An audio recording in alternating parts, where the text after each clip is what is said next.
What is up, everybody? Let's pause the music.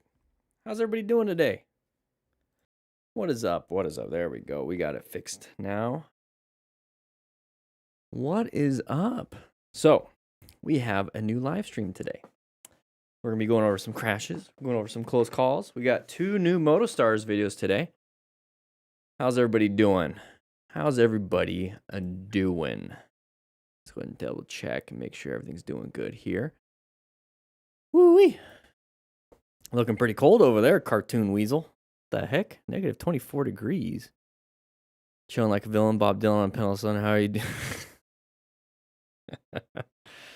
I am wonderful and terrible, so in the end, I'm just okay. That's pretty much how everything goes. Yeah, so we had a pretty productive, kind of weird weekend. Just going to share with you guys. You know, we got our rock form recap at the start of the video. So if you want to get a rock form mount, please check it out. Links in the description. It's a phone mount. Has a magnet right here and right there. I like to put it everywhere. Let's take a look at the schedule. And I should know this already because before this, an hour ago, I just finished a therapy session, and I also do the same thing with her. I look at my schedule and it's like, what have we been up to? So we did a live stream last Monday because I was gonna be out of town for a funeral. That didn't pan out. My girlfriend and I both stayed. I was originally gonna stay and she was gonna go, and then she decided to stay. Because her 15-year-old dog came back with some bad lab work, which caused a little bit of fear, wanting to stay home because we had to do some more vet appointments. And then her other dog, an 18-year-old Chihuahua, which is in the dorm room right here on the ground, is not feeling good.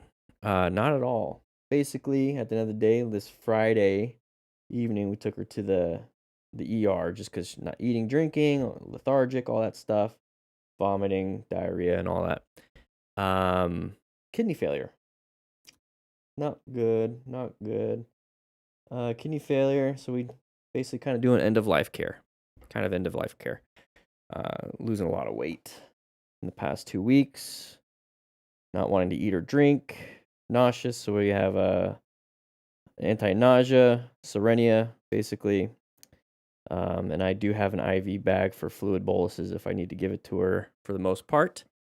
But so that was my weekend. One second, let me go ahead and do something.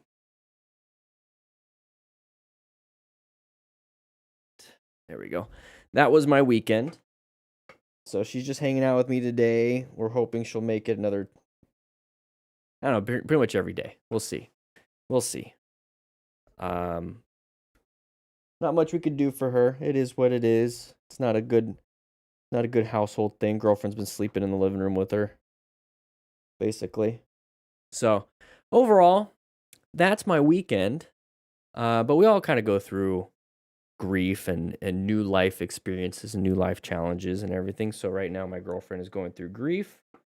And I, don't have the same, I guess we could share this a little bit. We'll just use the dog as a, and I just had therapy, like I said.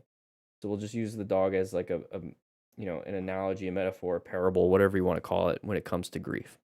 You guys want to do that? We'll do that. So right now, she's had this dog for 13 years, at least, no, 15 years. And so very emotionally tied. And I just met my girlfriend last year. So I've known this dog for a year. So I have some emotional tie, not like 15 years, right? And so it's really hitting her hard. And it's not hitting me as hard. So there's that aspect. And on top of that, from 11 years of being a firefighter and seeing death all the time,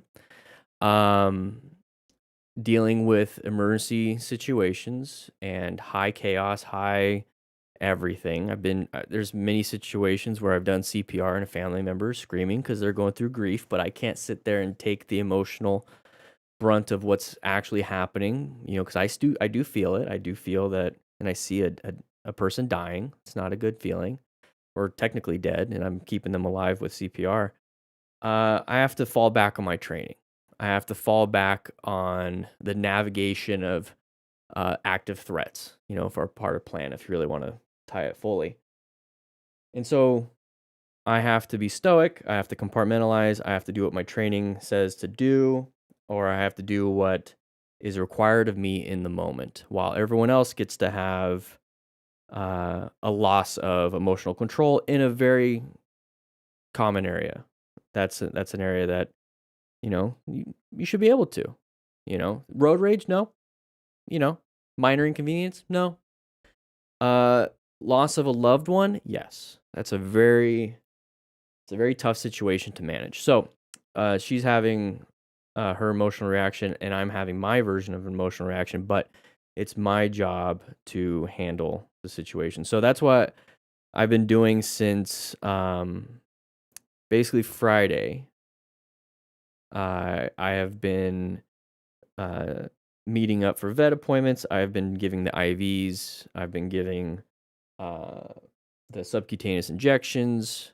I have made plans. I have allowed her to do what she needs to do while I take care of most situations, especially involving decision making and everything like that, like showing up to the vet and talking to the vet versus she can just be. That's it. Just be present. And so like that's what I'm doing. And that's what I've been doing. But it's grief. It's grief. And that is what grief is. You balance between all those stages, depression, anger, bargaining, denial, and acceptance. And it's not in those. I never like to put them in order because they never really are in order. You start off sometimes extremely angry the moment you hear the news, and then you bounce to denial. It's like, no, this isn't happening. And then you bounce to bargaining, like, well, if I just did this, or if they just did, you start doing that. And then depression hits, you get extremely sad, and then you accept it for about 30 minutes. And then you go back, and then back, and back, and back. And that's what grief really is. You're bouncing, especially at the very beginning, you're bouncing between all 5 stages. Maybe you'll touch acceptance for a little bit, but you bounce between all 5 stages rapidly. And then one stage will hold on for a day, hold on for 2 days. One stage will just kind of hit you, like you just keep bouncing to the very point where you're mostly in acceptance, and then you have small moments of anger, bargaining, denial, depression. And so I've recognized that. I've known that. I've dealt with grief my whole life. I've had to deal with a lot of that stuff in the recent, in the past 5 years, very consistently. If you guys know my story, and so the sucky thing is, I have experience. It's a blessing and a curse. And so, since I have experience in this, I also can be the more mature one. I don't want to use the word mature, but I think you guys know where I'm getting at here. I can be I guess experience really is the case. I don't want to say mature. I really want to come up with a better word. Write in the comments if you know what I'm talking about, and if you can come up with a better word so I can keep going. And so I can take the lead on the direction things can go while having to offer grace. And I'm just open chatting right now, kind of stream of consciousness, because I just talked to my therapist about this and a few other things. The Rock, yeah, that's a good one. Grounded, that's a good one. This also kind of plays into being an educator. So what I mentioned was having the experience, having training even with firefighting and whatnot, and then 7 years of therapy. I consider that training. You become an expert in a way, and through your start process to becoming an expert, I'm not an expert, but you guys see what I'm saying. In order to progress, you have to offer yourself grace and forgiveness for every single time you weren't perfect. There's moments in that anger phase where you lashed out. There's moments in that depression phase where you didn't keep up with your responsibilities. There's moments of the denial phase where now you feel guilty for even denying reality. The bargaining phase, you start to really get upset with yourself saying how you could have done something differently. And so then you have to forgive yourself for not doing that thing. And then even in the acceptance phase, you get to a point where it's like you don't want to. You're upset with yourself for accepting the fact that this thing is done. And then that's what really jumps you back into the other 4 phases. And so from the beginning to where I'm at now, and I still struggle. I'm not saying I'm perfect. I still struggle with a lot of it, but I at least have some tools, you know? In order to get from beginning to now, you have to forgive and offer yourself grace for every single one of those moments. And so when I'm witnessing somebody deal with that, I have to witness those failure points.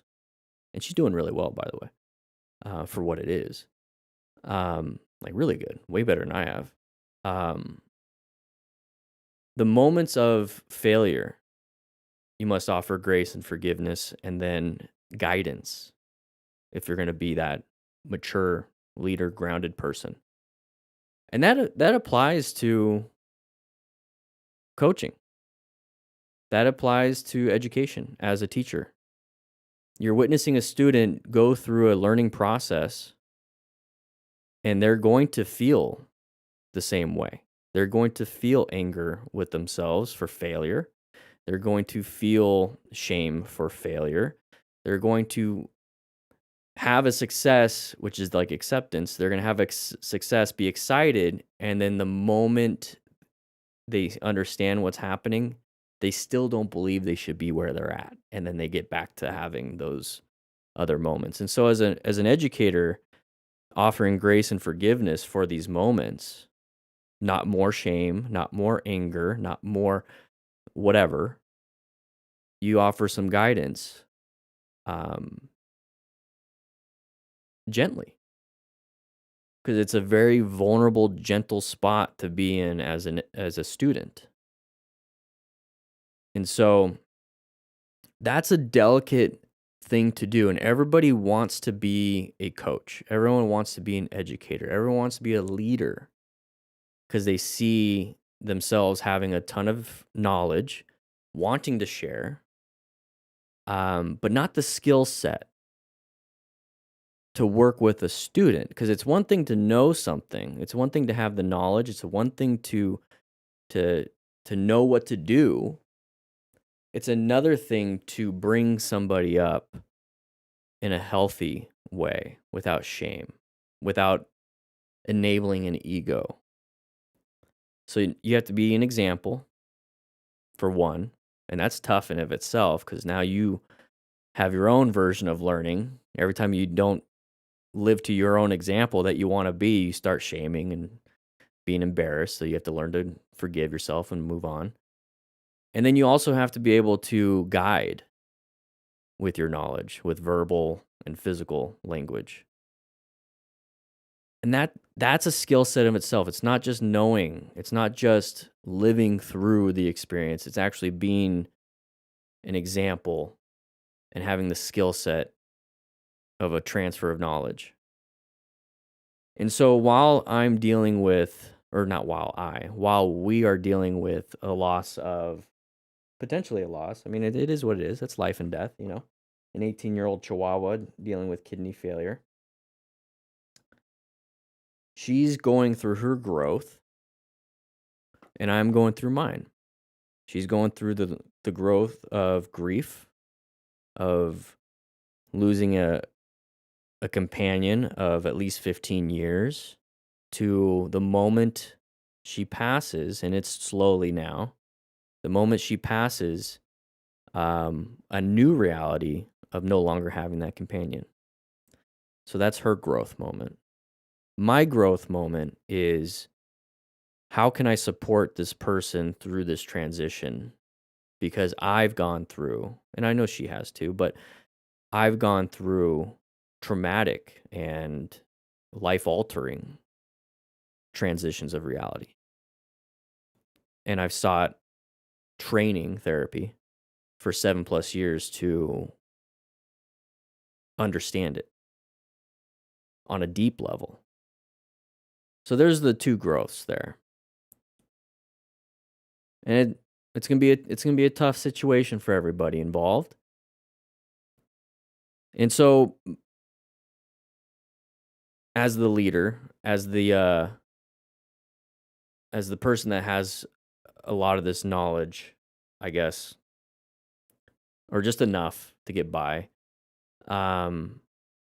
my goal throughout all of this is to grow, like I said, to grow and be able to be a rock or a leader, and to be able to guide in a loving, compassionate way.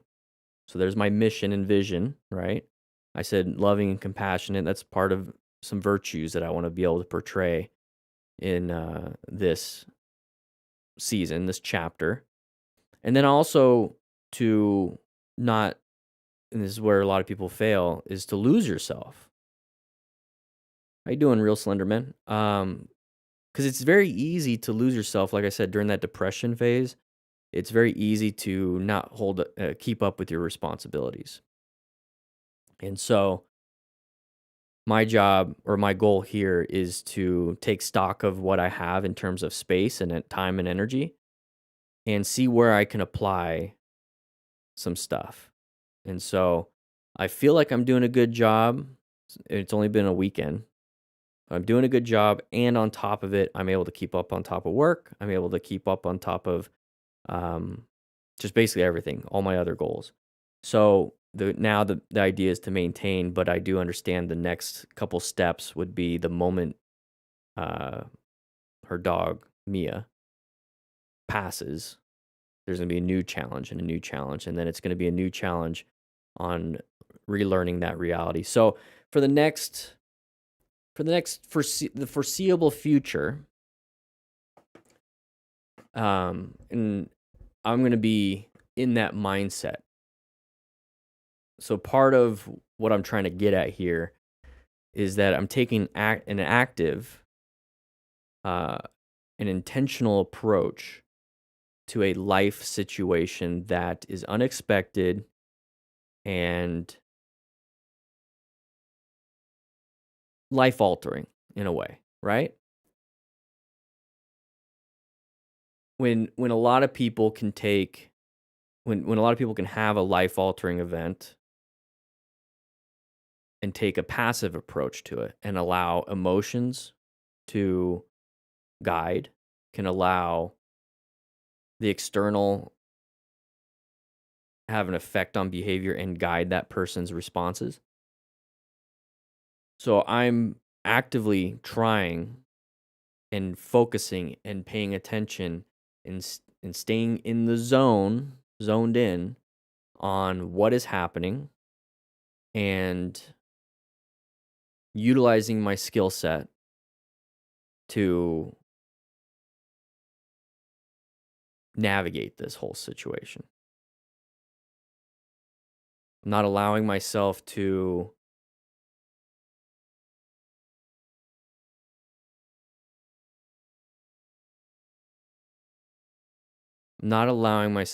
just be a passive observer to the whole thing.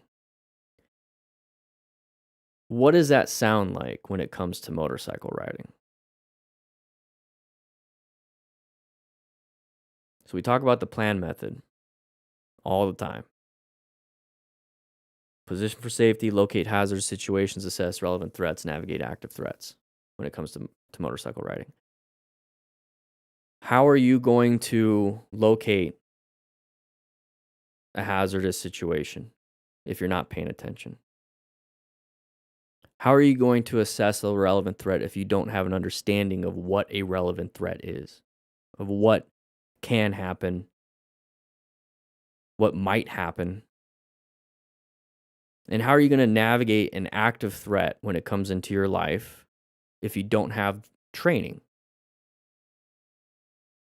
You're not going to learn as it's happening. You're not going to learn as it's happening. When a car pulls out in front of you, you're not going to immediately know how to swerve. if you've never practiced. You're not going to immediately know how to do progressive braking unless you practiced. So you have to do the training beforehand. You have to understand and figure out what a hazardous situation is and a relevant threat beforehand.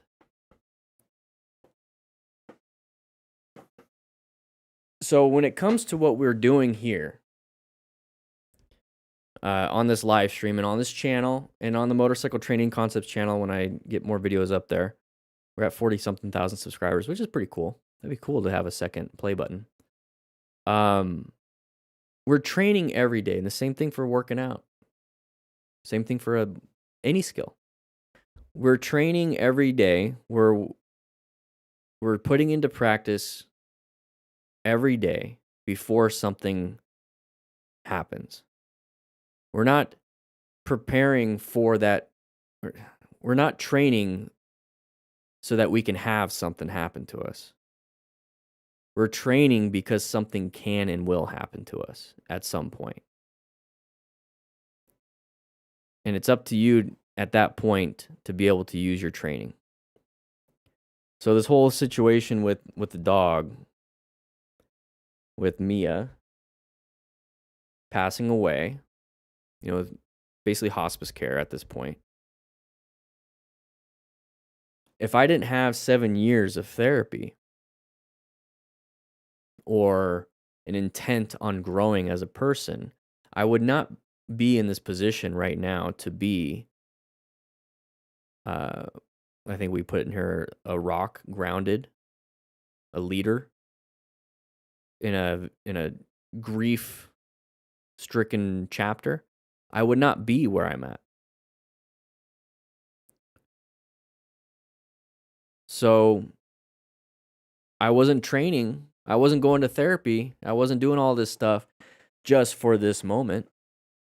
I've been doing everything I possibly can to grow as a person so that when things do happen, I am ready. We're out here training on a motorcycle over and over and over and over and over again. For the moment something does happen, we are ready. That's it.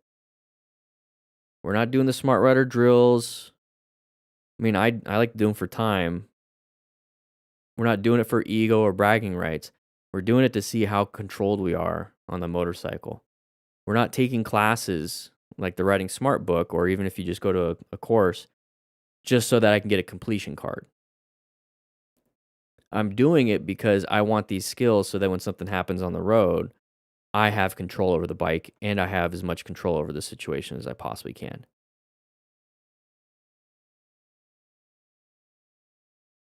So that's kind of like whenever something happens in life like this, and I'll wrap it up right here.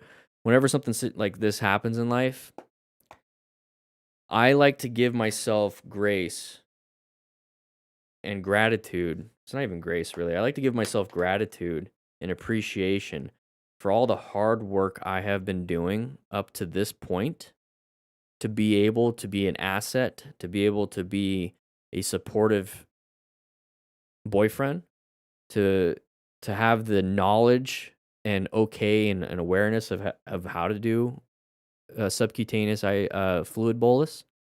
I like that I'm able to handle these traumatic events for other people because of my life experience of a firefighter and all my therapy and even my own personal experiences with grief. So I give myself a lot of gratitude and appreciation, and I tell myself I'm proud of myself for being able to survive all of those situations to get to this point to offer calm and compassion. I want you guys to apply this learning process that I'm talking. Hopefully you guys are understanding. This is why I'm just going off the cuff. Normally I would write this stuff out in my journal, but I didn't have time. To be able to apply this idea of put in the work without the expectation an ego of, look at me. You put in the work because when something happens in the world, you're as prepared as you possibly can. And when you inevitably fail, because you're never going to be prepared, that you offer yourself some grace and forgiveness and compassion for yourself for trying your absolute best, and it's time to get back to work. That applies to motorcycle riding, your relationships, grief, playing golf, building a business, working as an employee, being a leader. That's what life's about. So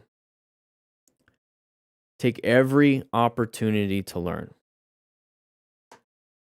So I'm wrapping up that part. So I was getting into the mindset because I'm creating a ride along with DanDanTheFireman video series, and I'm wrapping all that stuff up because we're trying to train for certain situations, but at the same time we're trying to maintain our fundamental skills like U-turns, tight turns, turning, like friction zone, throttle control, braking, all that stuff.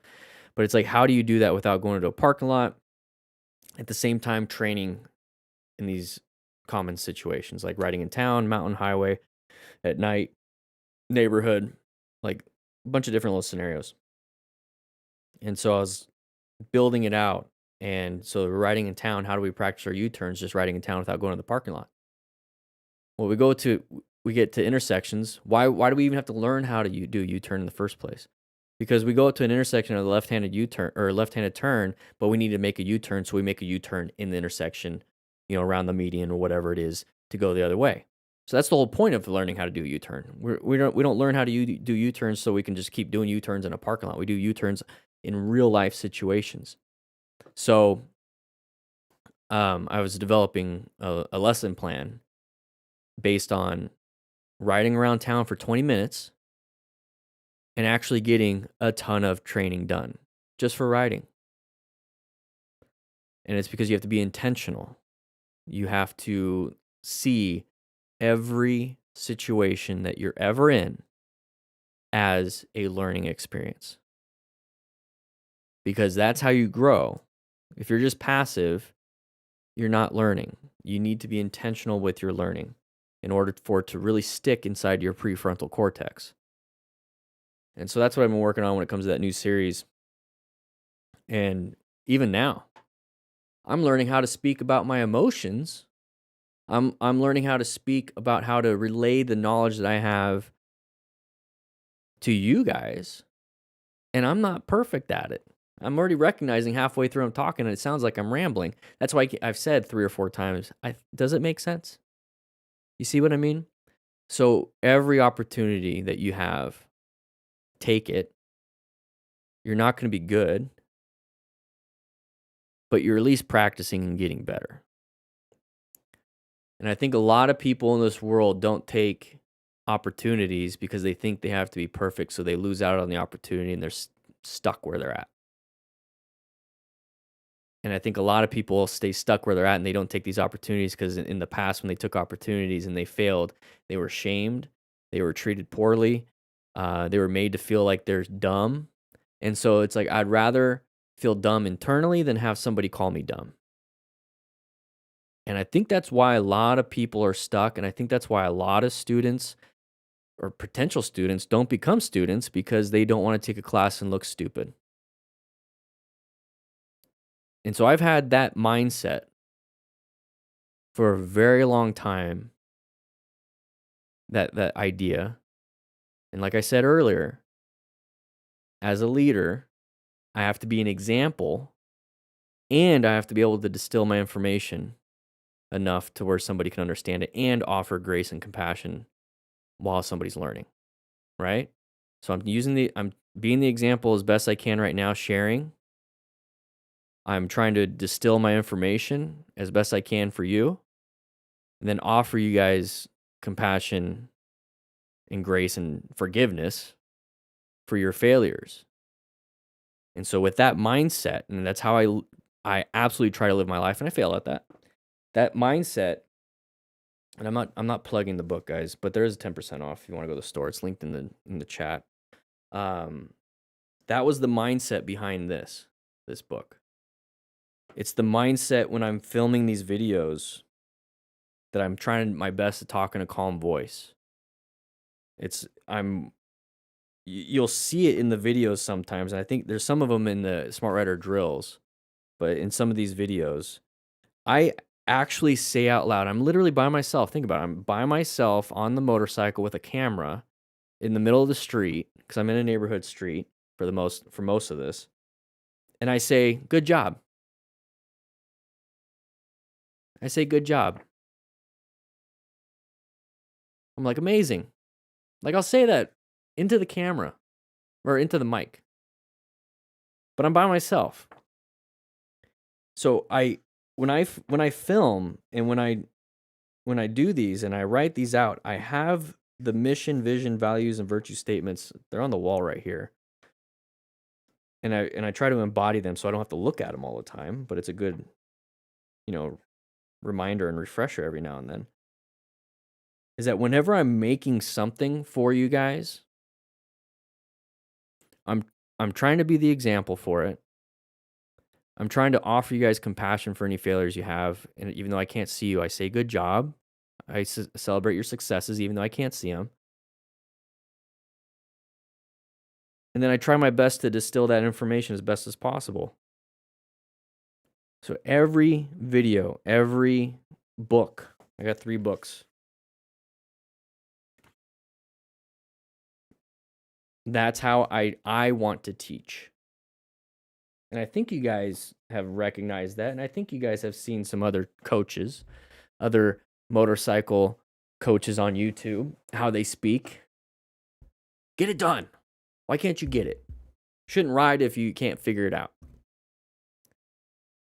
That's not how I like to speak. That's not how I like to treat you guys. It's not how I like to treat myself. It's not how I like to treat others. It's not how I like to be treated. So, I don't know. I guess I'm sharing a little bit more of an open vulnerability at the beginning of this live stream. We have 3 videos today, by the way. It's been a very, very emotionally charged weekend. I just had therapy from 9 to 10 a.m. It's 11:30 a.m. right now. So I'm in that mindset, and I wanted to share a little behind the scenes. And that's the great thing about these live streams, right? You get the unfiltered.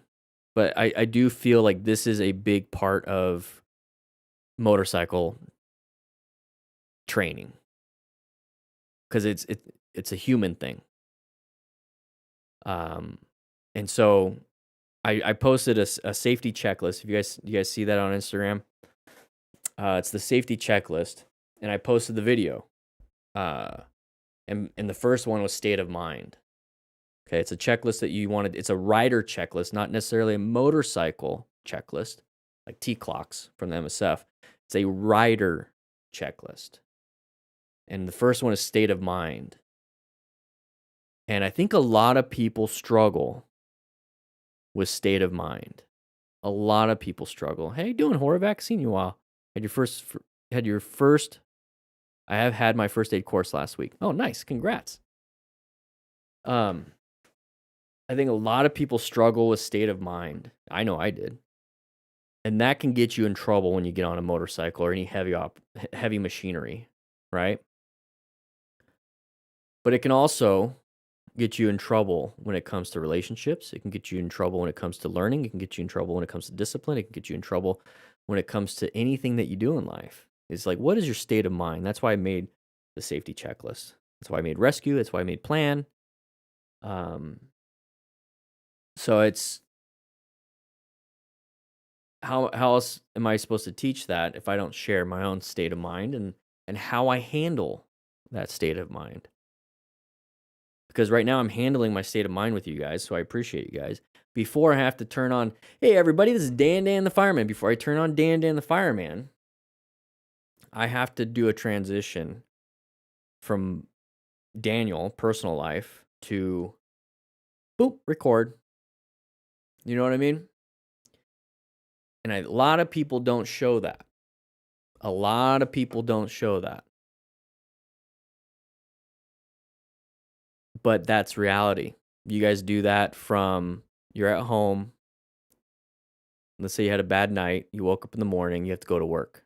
That drive from home to work is your transition. It should be. It should be your transition.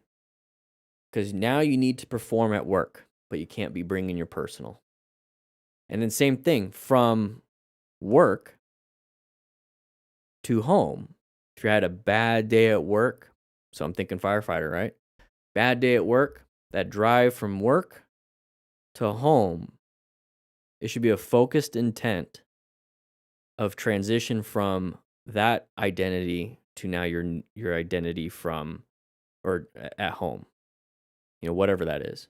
Pet parent, husband, wife, whatever.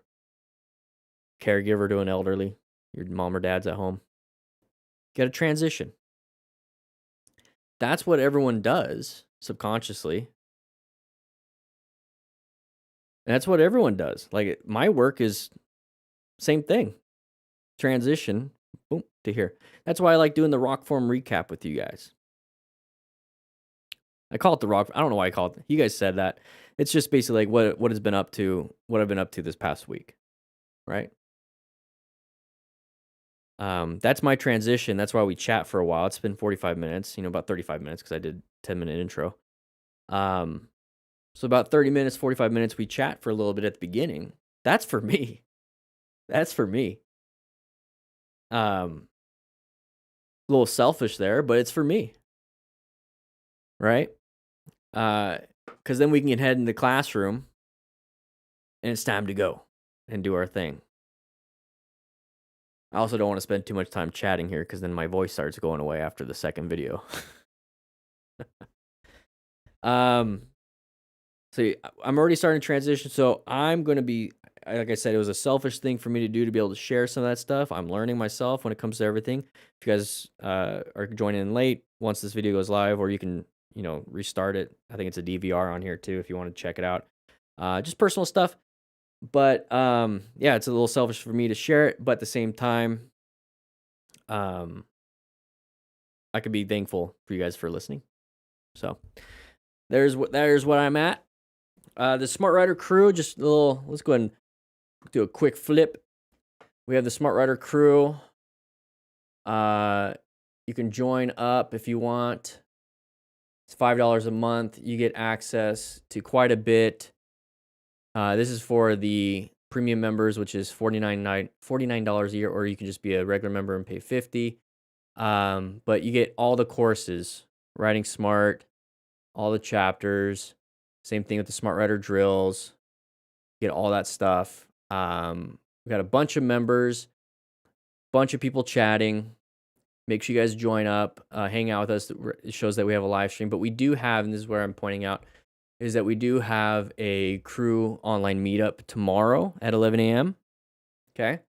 So we have a crew online meetup tomorrow. I'm going to figure out the theme for tomorrow, but we'll figure it out. So we're going to have an online meetup. Check it out. 246 members. Hey, we got a bunch of people on.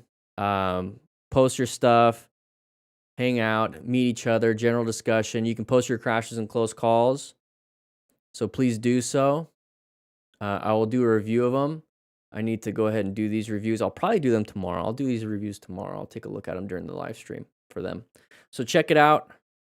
The link, I will go ahead and post it. Oh, it says I have to sign in again. What the heck? I will go ahead and post the link in the chat. Let me go ahead and get us in here. Yeah, nobody else could have taken that. Nobody else took that role, Horovac. It's just you. That's why you're important.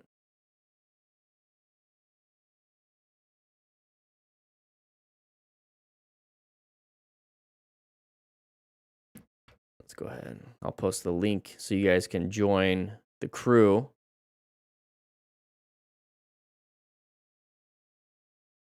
Go ahead and get in here. Boom. So I'm gonna grab some water. I'm gonna play some music. And then we're gonna get started on this video. I'm gonna grab some water real quick. I'll see you guys in there.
There we are.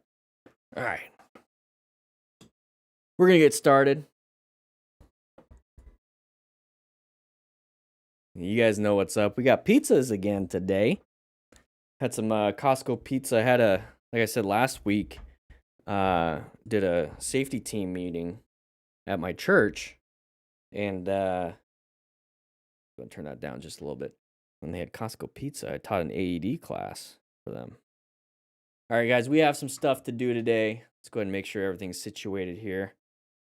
But once again, for those of you that are just now joining, if you want to, I'm going to try not to put it out too much because I made some ad rolls for the videos. So the goal is not to point out and do like an ad read during the recording and as much during the live stream. So what I'm going to do is before and between the videos, I'm going to promote, because I don't put this discount in the descriptions of the videos anymore, by the way. So, and I did lower the prices a little bit. So you're still getting a pretty big discount. So there's a discount at the top of the chat on YouTube. And if you're on Twitch or Facebook, it should be at the top.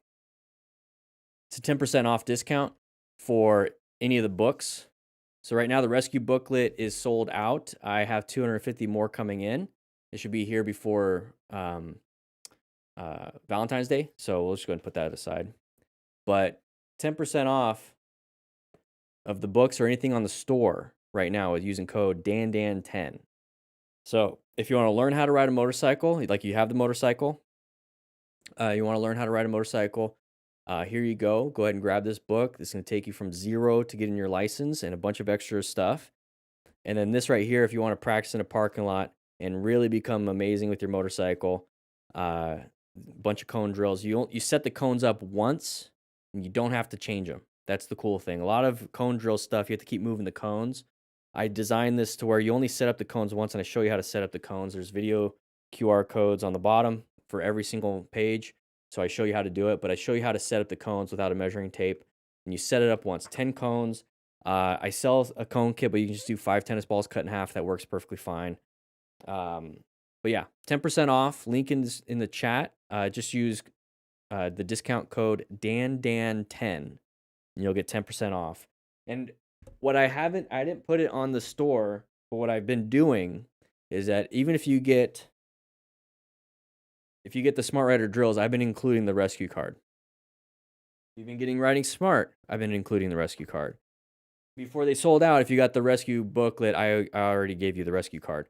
But I've been including the rescue card with every purchase. And if you just want to get the digital, so if you're international, I don't ship internationally. If you just want to get the digital, sorry you don't get the physical rescue card, but you can just get the digital versions of the books. If you get the physical booklet, you automatically get this too. So every single booklet comes with the digital version of it. So I'm terrible at sales. I'm more like, hey guys, check it out. Here's what it is. Here's what you get. So can't be riding smart I can't get the Writing Smart book. Don't you have Writing Dumb as well? That's not a bad idea to make that book. I should probably make it before April 1st. It's not a bad idea. I should probably come up with some stuff. Let me turn on the fan real quick.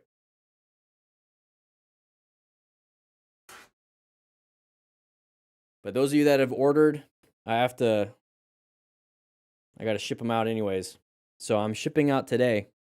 So make sure you guys grab a book. Yeah, the drills are fun, and that's the thing, Dirty Skirt. Thank you. I appreciate Dirty Skirts. Guys, and that's another thing.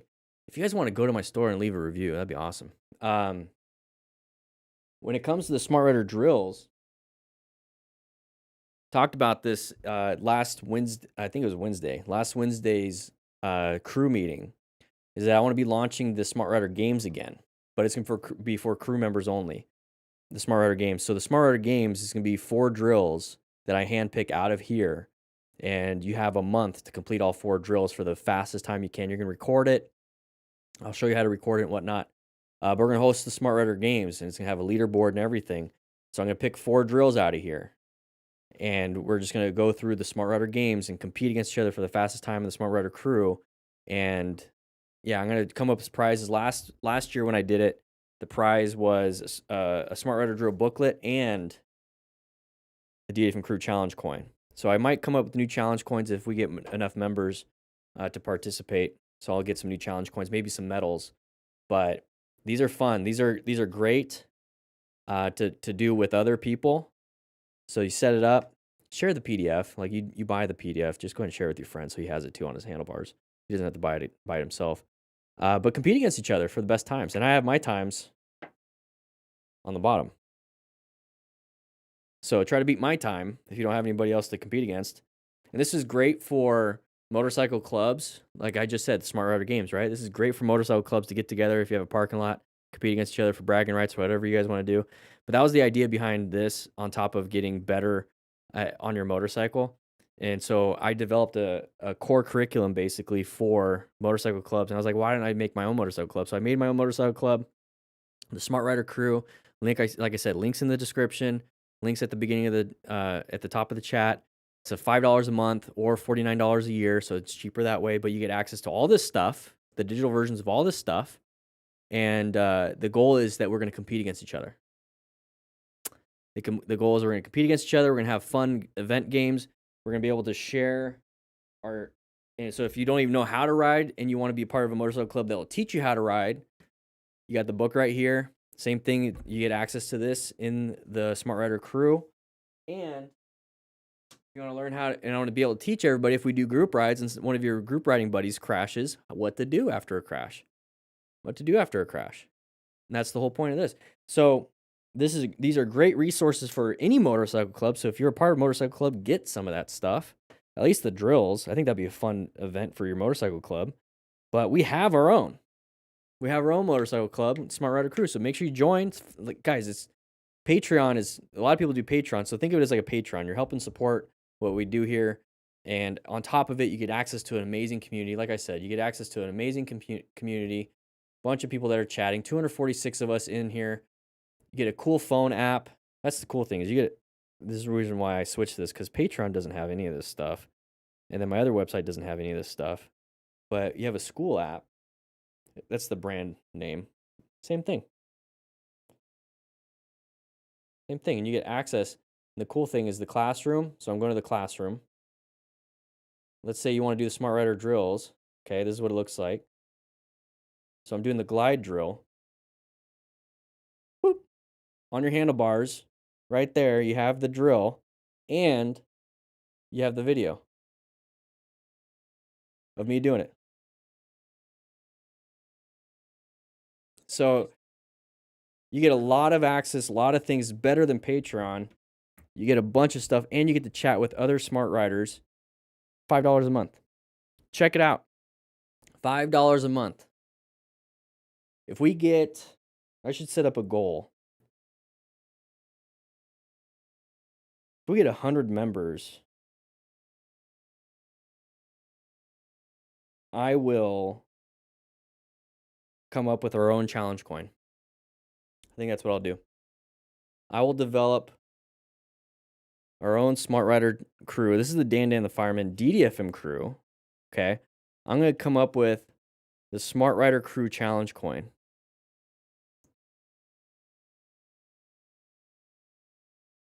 And I think a cool thing to do is the moment somebody hits a year, I send it out, or it's just going to be for the Smart Rider games. Yeah, so let's see if we can get to 100 members on the Smart Rider crew. If you guys join up right now, it's going to pop up right here too, by the way. That's pretty cool. I got some notifications I got to get to. But I let everybody know when the live stream happens. That's the live stream. We have the crew meeting tomorrow. We have the crew meeting every Wednesday so far. We had one last week. We're going to have one tomorrow. We'll probably keep it on Wednesdays. I think that works out really well. So if you join during the live stream, I'll at least shout you out. You like the coin dirty skirts? Yeah, join the Smart Rider crew, $5 a month. You get a lot of stuff.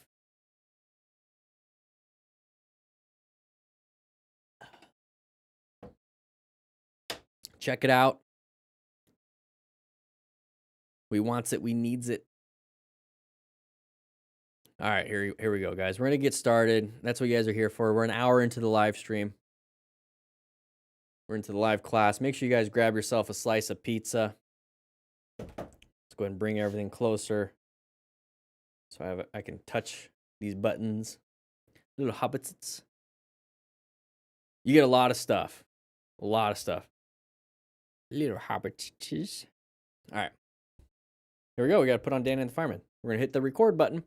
3, 2. Oh, I got my pen, right? Yeah, we got the pen. We got the pen. Very good. Very good. 3, 2, 1. All right. We got a Moto Stars video. We're going to be going over some crashes and close calls, trying to see what happened, how it happens, so we don't make these same mistakes ourselves. So if you're a brand new rider, make sure you pay attention, because this guy's about to crash on this windy road. You see the sharp left U-turn? Yeah, going a little too fast. Random rock spawn. No, the random rock was there anyways. We went towards it. So what happened? No. Let's go back. What happened?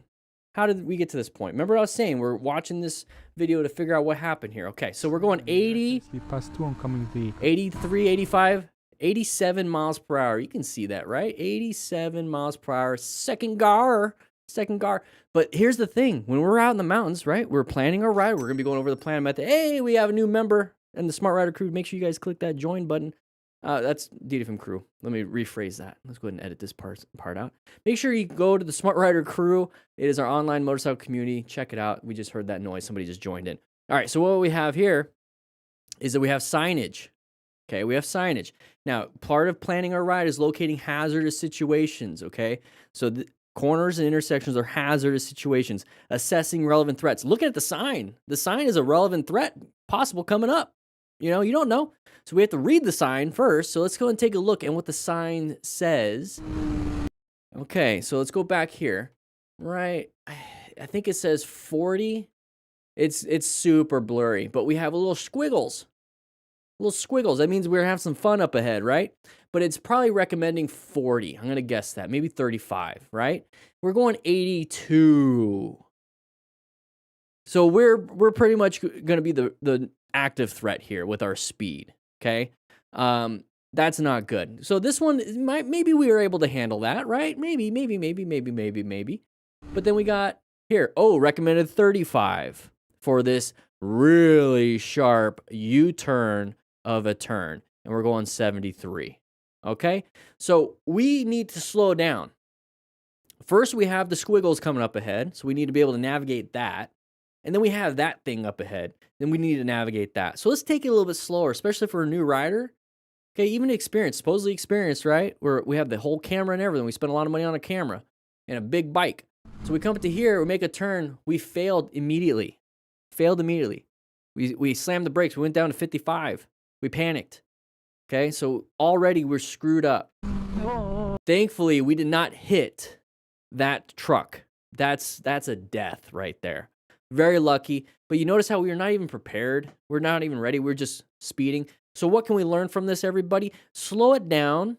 look for signs. Okay, corners are hazardous areas, not a random rock. We target fixate. We found an escape. I would prefer before we hit the rock, we've just kind of did this, came to a stop, right? And then got back into our lane and then made the turn. I'd rather us do that, but we didn't. We target fixated on the problem versus our escape path, which is going to be the shoulder. Shouldn't be in this situation in the first place. We're here because we couldn't navigate the turn. We couldn't navigate the turn because we're going too fast. We're going too fast because of whatever reason. Now, it could be because you love going fast and love those endorphins, or you're not paying attention and your hand just keeps doing this and you're not focused on the ride. Either way, you're not focused. So hopefully you learned all those little things from just this one video. Now, the next couple videos, we're probably just going to power through them unless they're really good learning moments. So let's take a look. So Yakadrios. Oh. We got to escape. We got to escape. Hopefully he's able to stand up and walk. Okay, right knee. Oh, pelvis. Pelvis. Why would he have a pelvic injury? Why don't you guys Google, go ahead and do it. Google open book fracture. No, wait, pause. Traumatic open book fracture with safe search off. Google. I dare you. I triple dog dare you guys. Now, why would he have that? So if you don't want to do it, right, Goodrich, if you don't want to Google it, what happens is the front of our pelvis, right where our pubic bone is. So if you're a guy, it's up where your pubes are. If you're a woman, it's right where your pubes are. Kind of interesting, huh? So anyways, right there, splits open. That's traumatic. That's a traumatic open book fracture. Women typically have that when they're giving pregnancy. So their pelvis opens up. You don't want your pelvis opening up at all. So how does that happen here? For a traumatic open book fracture, when we hit something forward in front of us, our seat, our butt, our pelvis. So here's the pelvis, right? Here's our legs, and my thumbs are the pelvis. They slide up onto the gas tank because we don't have seatbelts to keep us there, right? Slides up on the gas tank, splits open. Not good. So that's what happened here. Hits. That's why he's touching because of pain. He has having pain. Lots of pain. All right, so how do we get to this situation in the first place? Not this one. How did we get here? So we're coming up to here, right? We're just cruising. We're not speeding. We're not doing anything. Okay? Not doing much. So then all of a sudden, somebody wanted to pass on this turn, kind of a dumb move. They get into our lane. Now this is the moment that we located, assessed, and oh yeah, it's a threat. So we must navigate. Right? We must navigate that active threat. So how do we navigate this? We have three things we can do. What's this? Three things we can do. Mercy swerve, mercy brake, and mercy accelerate. Those are the only three things we can do on a motorcycle. Go, turn, stop. Pretty much it, right? So if we mercy accelerate, we're just going to go into this person quicker. If we mercy brake, we might be okay if they get back in their lane. Or we can take an action of a mercy swerve. And it's going to be our best choice at this point. So we're going to have to do a hard emergency swerve and then get back in our lane, hopefully, right? To avoid somebody coming into our path of travel. Let's pretend that they take up this whole spot with their car, right? We have to get around them. So we must do something. So thankfully, he's in a good position because we're talking about position for safety. He's in a good position, good space cushion off to the left. He has a good escape to the right, good line of sight. Locates, assess, oh, I got to navigate. Panicked a little bit. You see how we never moved position? He started to go right, but then slammed the brakes at the same time. It's hard to do both. You got to turn. Was that double overtaking? Two people overtaking? Oh, terrible situation. You're right. Good job pointing that out. Terrible. But that's what happens. And he's guarding right there. Possible flesh wound. Let's take a look at the next one.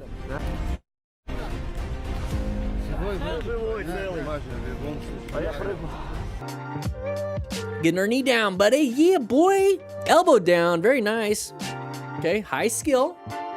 Okay, very high skill, but potential low side. Because we're pushing it so far. So if you're a new rider, don't worry about this.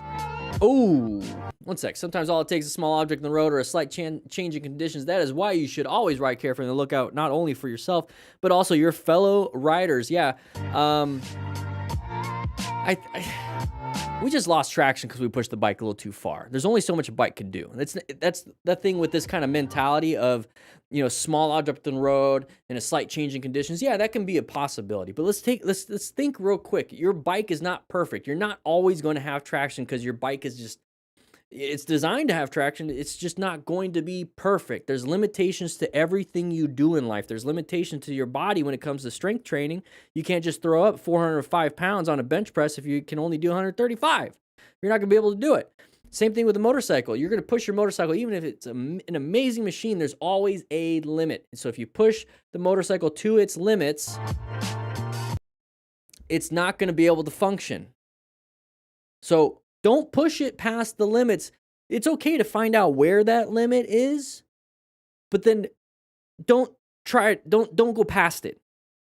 And I get it, we're pushing the limits on our motorcycles, but where's a safe area to push the limits to see where we can really do our stuff?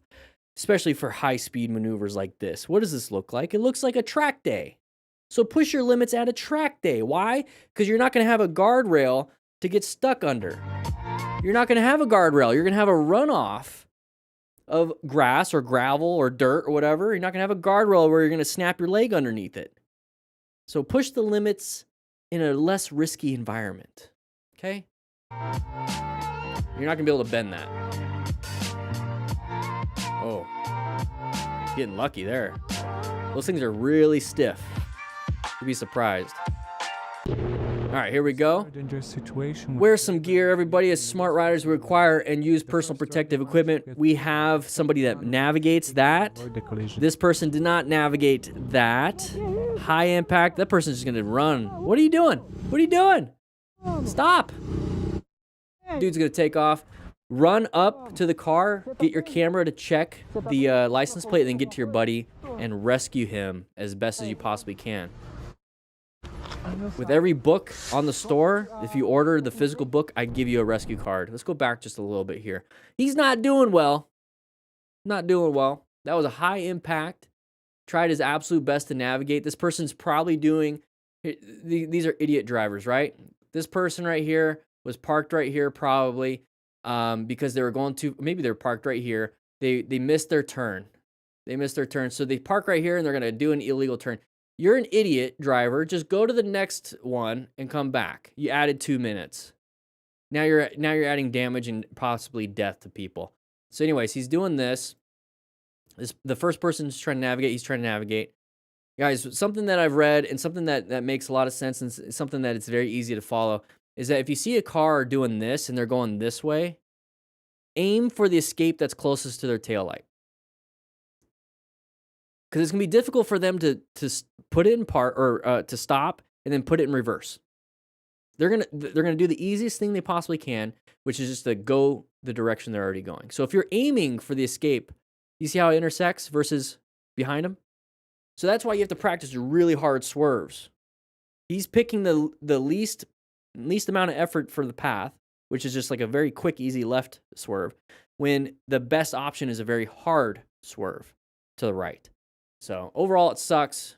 Stupid driver, shouldn't have done that. And it was a very slight swerve. It wasn't even the greatest.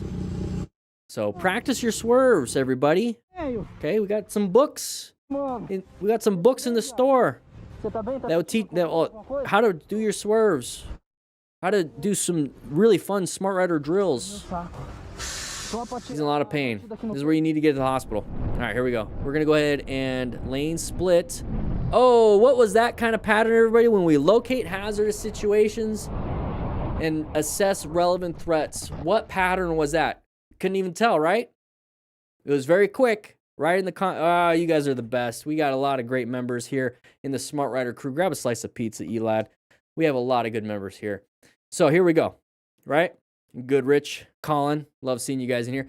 Open lane pattern. So we're lane splitting. Okay? What I mean by open lane pattern right here. Big open lane. Right? That's a big open lane right there. We have a car right here. And we have this car that's going to hit us, right? does not want to be stuck behind this car, sees an open lane, and goes for it. Now, if you're side by side with a vehicle in this open lane, technically we still are, right? And they don't check their mirrors, they don't check their blind spots, they're going to cut in front of you and hit you. And you typically see that in regular riding. Lane splitting, now we added this extra feature of lane splitting where typically there's no car here. Let's pretend this car is not here, right? Let's pretend the car's not right there. If there's no car there and we're doing this because we're in our lane and this person comes over, we're able to escape to the right as best we can. We can swerve to the right or we can apply the brakes, right? Or accelerate out if we're lucky, but either brakes or swerving to the right. But since we're lane splitting, we can't swerve. So what's the only option we have? When we see the open lane pattern, when we see the pattern, it should give us like, what is going on? I don't know. I'm going to be cautious. I'm going to be prepped. That's what the patterns are for, is to prepare you for, what's another pattern? An intersection, red light, green light, intersection lights. That's a pattern. That's going to let you know, intersection, hazardous for motorcycle riders. I'm going to be prepared just in case anybody pulls out in front of me. Oh, there's a sign for a curve. I'm in the mountains. Those are all signs and patterns to let you know, hazardous situation, be prepared. So right here, same thing. This is a road behavior, something that we should be paying attention to. So watch out for that. Tried his best, but he couldn't swerve hard to the right because the car was there. So that's a lane splitting hazard on top of the open lane pattern. Oh, he's alive. Rider is okay. Yeah, boy, we're going to go fast and go wide in the corner. We're going to hit the guardrail. Very lucky we kept it up. His leg might have been hit a little bit. Not again, bro. Intersections. What did I just say? What did I say? Intersections are hazardous areas for motorcycle riders. What should we be doing? Now, how do you know if this is an intersection? Look at the right. See how the building kind of it's a 90 degree, right? It's 90 degrees. That's terrible. 90 degrees, and there's like this open area. So that's an intersection. It's an intersection. So watch out for that. This one's a little bit harder to see because you can't anticipate anybody coming out. But always watch out for these little intersections. Somebody might be coming out. Another thing that we can be watching out for, why is this person applying the brakes when they have an open road in front of them? You see how I'm like asking myself questions? Why is this person doing this? When in reality, they should be not. Oh, I should be cautious just in case. They could either be an idiot or they're doing something because somebody's pulling out in front of them or something. That means I don't know. If I don't know, I'm not going through it right real quick. I'm going to be cautious going through it. Okay, be a little hypervigilant when it comes to that. What can we do here? Apply the brakes as best we can. Can't swerve left, can't swerve right, don't want to accelerate. So progressive braking. Best we can. It sucks. Me saluda. All right, so getting passed up. Pedestrian crossing possibly. Let's see what happens, everybody. Oh, sharp left turn, see the chevrons. What happened? What happened? Maybe going a little too fast in the blind corner, hitting the guardrail, dumping the bike, all that stuff. We didn't even stop the rescue. Not very nice. What was that sign right there, everybody? Once again, we're paying attention to signs. Paying attention to signs. We have a turn to the right, and then it turns to the left. And then we have a recommended speed limit of 30, I think. Let's just say 30. Oh, going a little too fast. Can't navigate the corner. This is a beautiful area for practice, though. Very beautiful area for practice. Okay, we failed. Of how dangerous a moment of distraction can be. From another angle, it was clearly visible that this rider was checking something on his phone just for a second. Despite serious trouble. Oh, dude, no, get off your phone. It's a very valuable. No, no. You're lucky. This is a close call. It's a close call to remind you. Nope, we're not going to do that one yet. Close call to remind you that you need to be paying attention. Hey, snap out of it. Get back to riding.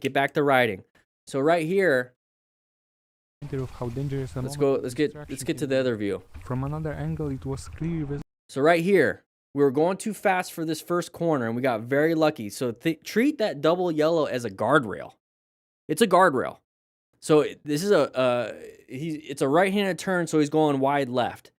It's a guardrail, right? Or the end of a cliff. Treat it seriously. So we failed, and thankfully, luckily, it's not a guardrail. We have a little extra room to draw outside the lines. Okay, cool. Not a big deal. Oh, I need to be paying attention. I did not navigate that very easy turn. I screwed up. Snap out of it, Daniel. Let's pay attention. Thankfully, no cars were coming. Ooh, nice little omen of what's happening, right? So we get up to here, back in our lane. Slow it down. Roll off the throttle. Just all you do is roll off the throttle. It's going to help you out. Roll the throttle. Make the turn. Make the next turn that's coming up. Get off your phone. I have a rock form mount, which, guys, you can have. There's a link in the description for a rock form mount. It's great. You snap it into your motorcycle. I have this little sport ring thing, so I can do this when I'm walking around. So it's a great phone on and off the bike. It has a magnet, all this other cool stuff. I have my GPS on here. I'm not messing with it, though. I have my GPS down there so I can look down real quick. It's like having a mini map on my motorcycle, so I know what's happening, right? So we're coming up to here, though, and we just make it through here. Don't be messing with your phone. You just failed to navigate that first little easy turn. You have another turn coming up ahead. We saw the sign. We know that other turn's coming up ahead. And if you had your GPS on, you know the turn's coming up ahead. Pay attention. We're not. We're messing with our music. We're messing with whatever. And we failed. We failed. Guys, looks like a new rider. Looks like he's going on a big adventure. Looks like he's probably in an area he doesn't know. That's why you have your GPS. Cool. All these different factors. Screwed up. Lesson. Pay attention. Pay attention. He's so lucky he did not panic, though, so I'll give him that. Good job not panicking and hitting that barbed wire fence. Very, very lucky.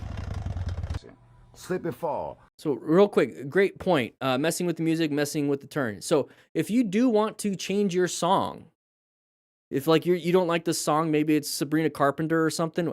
I've been listening to her lately. I actually kind of like it a little bit. It's kind of weird. I don't know. I'm 38. It's weird. But if you don't like the song, don't change it in the turn. Either pull over and change it. I have a Cardo Pack Talk Edge. I could just push a button and it'll change it. I don't have to touch the phone. I could just do this and keep looking forward. Or I wait till I'm on a straightaway and it's like, this is a safe area to do real quick. That's a safe area. Not the middle of a turn. It's a good point.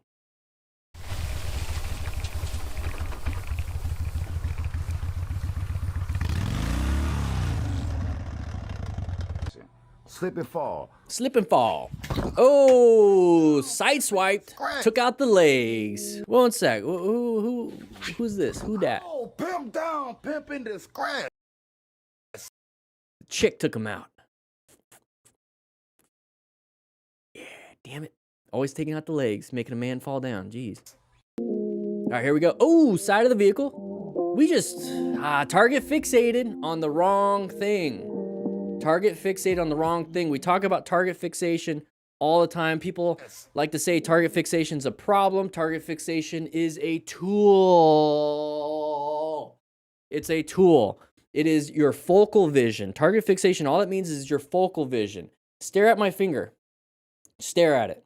You notice how everything gets blurrier around my finger? But my finger is in real good focus, right? Stay looking at my finger. Everything else gets a little blurry. That's target fixation, that little bit of focal vision. Look at my eyeball. See how it's in focal vision? Everything else goes blurry in your vision. That's target fixation. So if you are staring at this, everything else becomes blurry. Everything else becomes more blurry. Your target fixation, your focal vision is this. That's your focal vision. Everything else goes blurry. So if you target fixate on that wheel, you're going to only know that's the direction you can go because everything else goes blurry. So what you need to do is be like, hey, my target fixation's on a problem. I need to target fixate on the solution. So when you target fixate on the solution over here, which is off to the left, this part becomes blurry. You still can see it. You can see the pattern, but your new focal vision is there.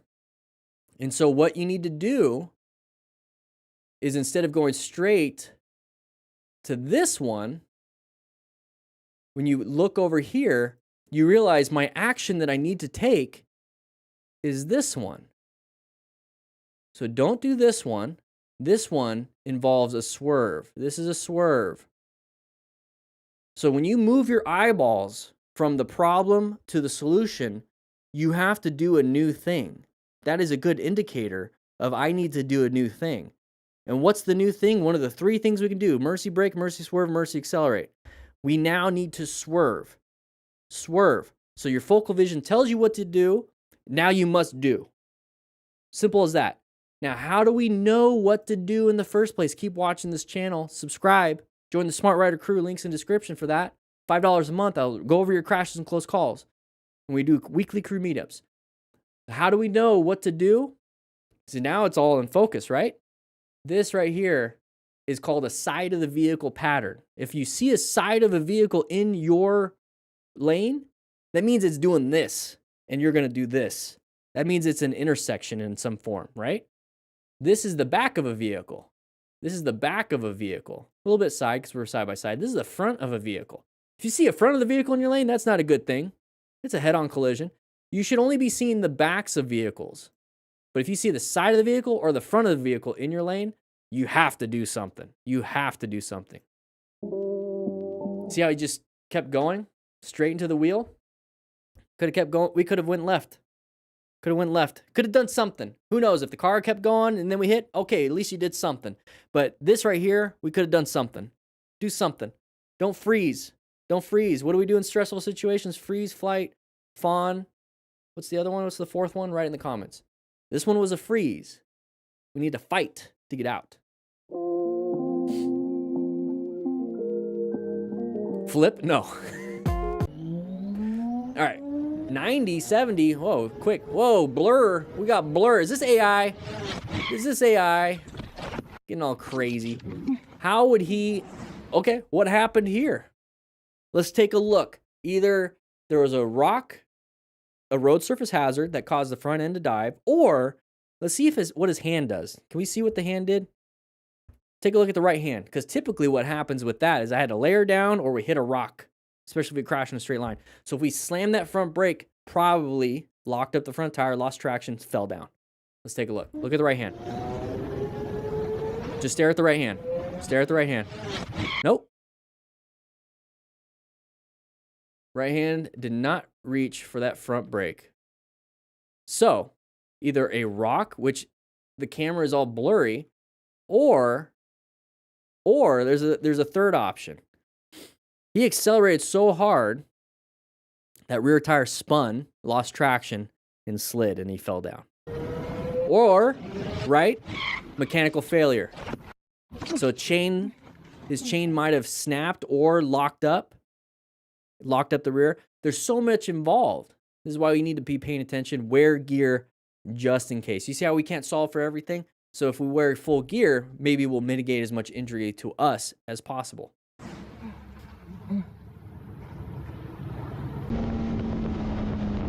Going 100 miles an hour. Oh, we're going wide in traffic. Find the escape, find the escape. Oh. The tops of those rails are really sharp. It's not like they sand them down or grind them down so they're smooth. They don't have time for that. They haven't got no time for that. So if you actually go over it and you sliding across, it's like a razor blade at some point. Some pieces of metal is gonna catch, and there goes your flesh. And that's a very easy way. So you fall over the top and you lacerate your arms, right? You can have a lacerated brachial artery. Look at that. Yeah. Lacerated brachial artery. How do we solve that bleeding problem, everybody? Write in the comments 3, 2, and 1. We can put a tourniquet up here. So make sure you guys get a Tremoto kit.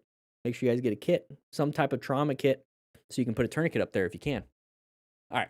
So how do we do that? Going a little fast, going a little fast, going too fast, going too fast. Pretty much just going fast. Slow it down. All right, here we go. You said blood warning. Let's take a look. Going fast over here. Same thing. Went a little wide. Oh, got lucky. Going too fast for the skill level. Even a small Yo-yo. while riding a group could have serious consequences. Serious consequences. Here we go. Went hard.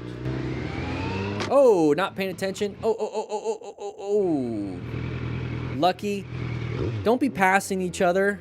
Don't be undertaking. Ça va toi? Putain, mais je croyais que t'allais à gauche, moi, tu t'es mis à gauche. Hopefully everyone's okay. He's double checking. Everyone's good. At least they're nice about it. Rides my ass and almost hits me trying to cut. Look forward. I call him over to talk about his car extended warranty. Ah, don't hit his mirror. Are we going to have a mirror hit? Are we going to have a mirror hit? You're going to lose that fight, buddy. That was an open lane pattern. You see how the truck went over into our open lane? Because of the big long line? Paying attention. All right. Let's not do this. Let's not do this. Let's see what happens. But just move on. Just move on. Now that truck's blocking traffic, so he's gonna piss everyone off. Everyone's gonna get pissed off. No emotional regulation. Now I look like an idiot, so I have to make you look like an idiot. So I'm gonna get out of the car so I can beat you up, so you can look like an idiot because I look like an idiot. Who cares? Honestly, who cares? I'm so used to looking like an idiot. I don't care. Oh, I look like an idiot? All right, fine. Move on. I don't care. That's the whole point of the learner's mind. The whole point of the learner's mind is that no matter what you're trying to learn, you're always gonna look like an idiot.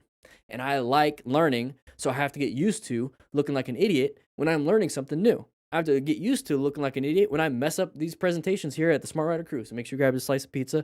We can go ahead and relax a little bit. But that's the whole point. Just get on with it. We all look like idiots all the time.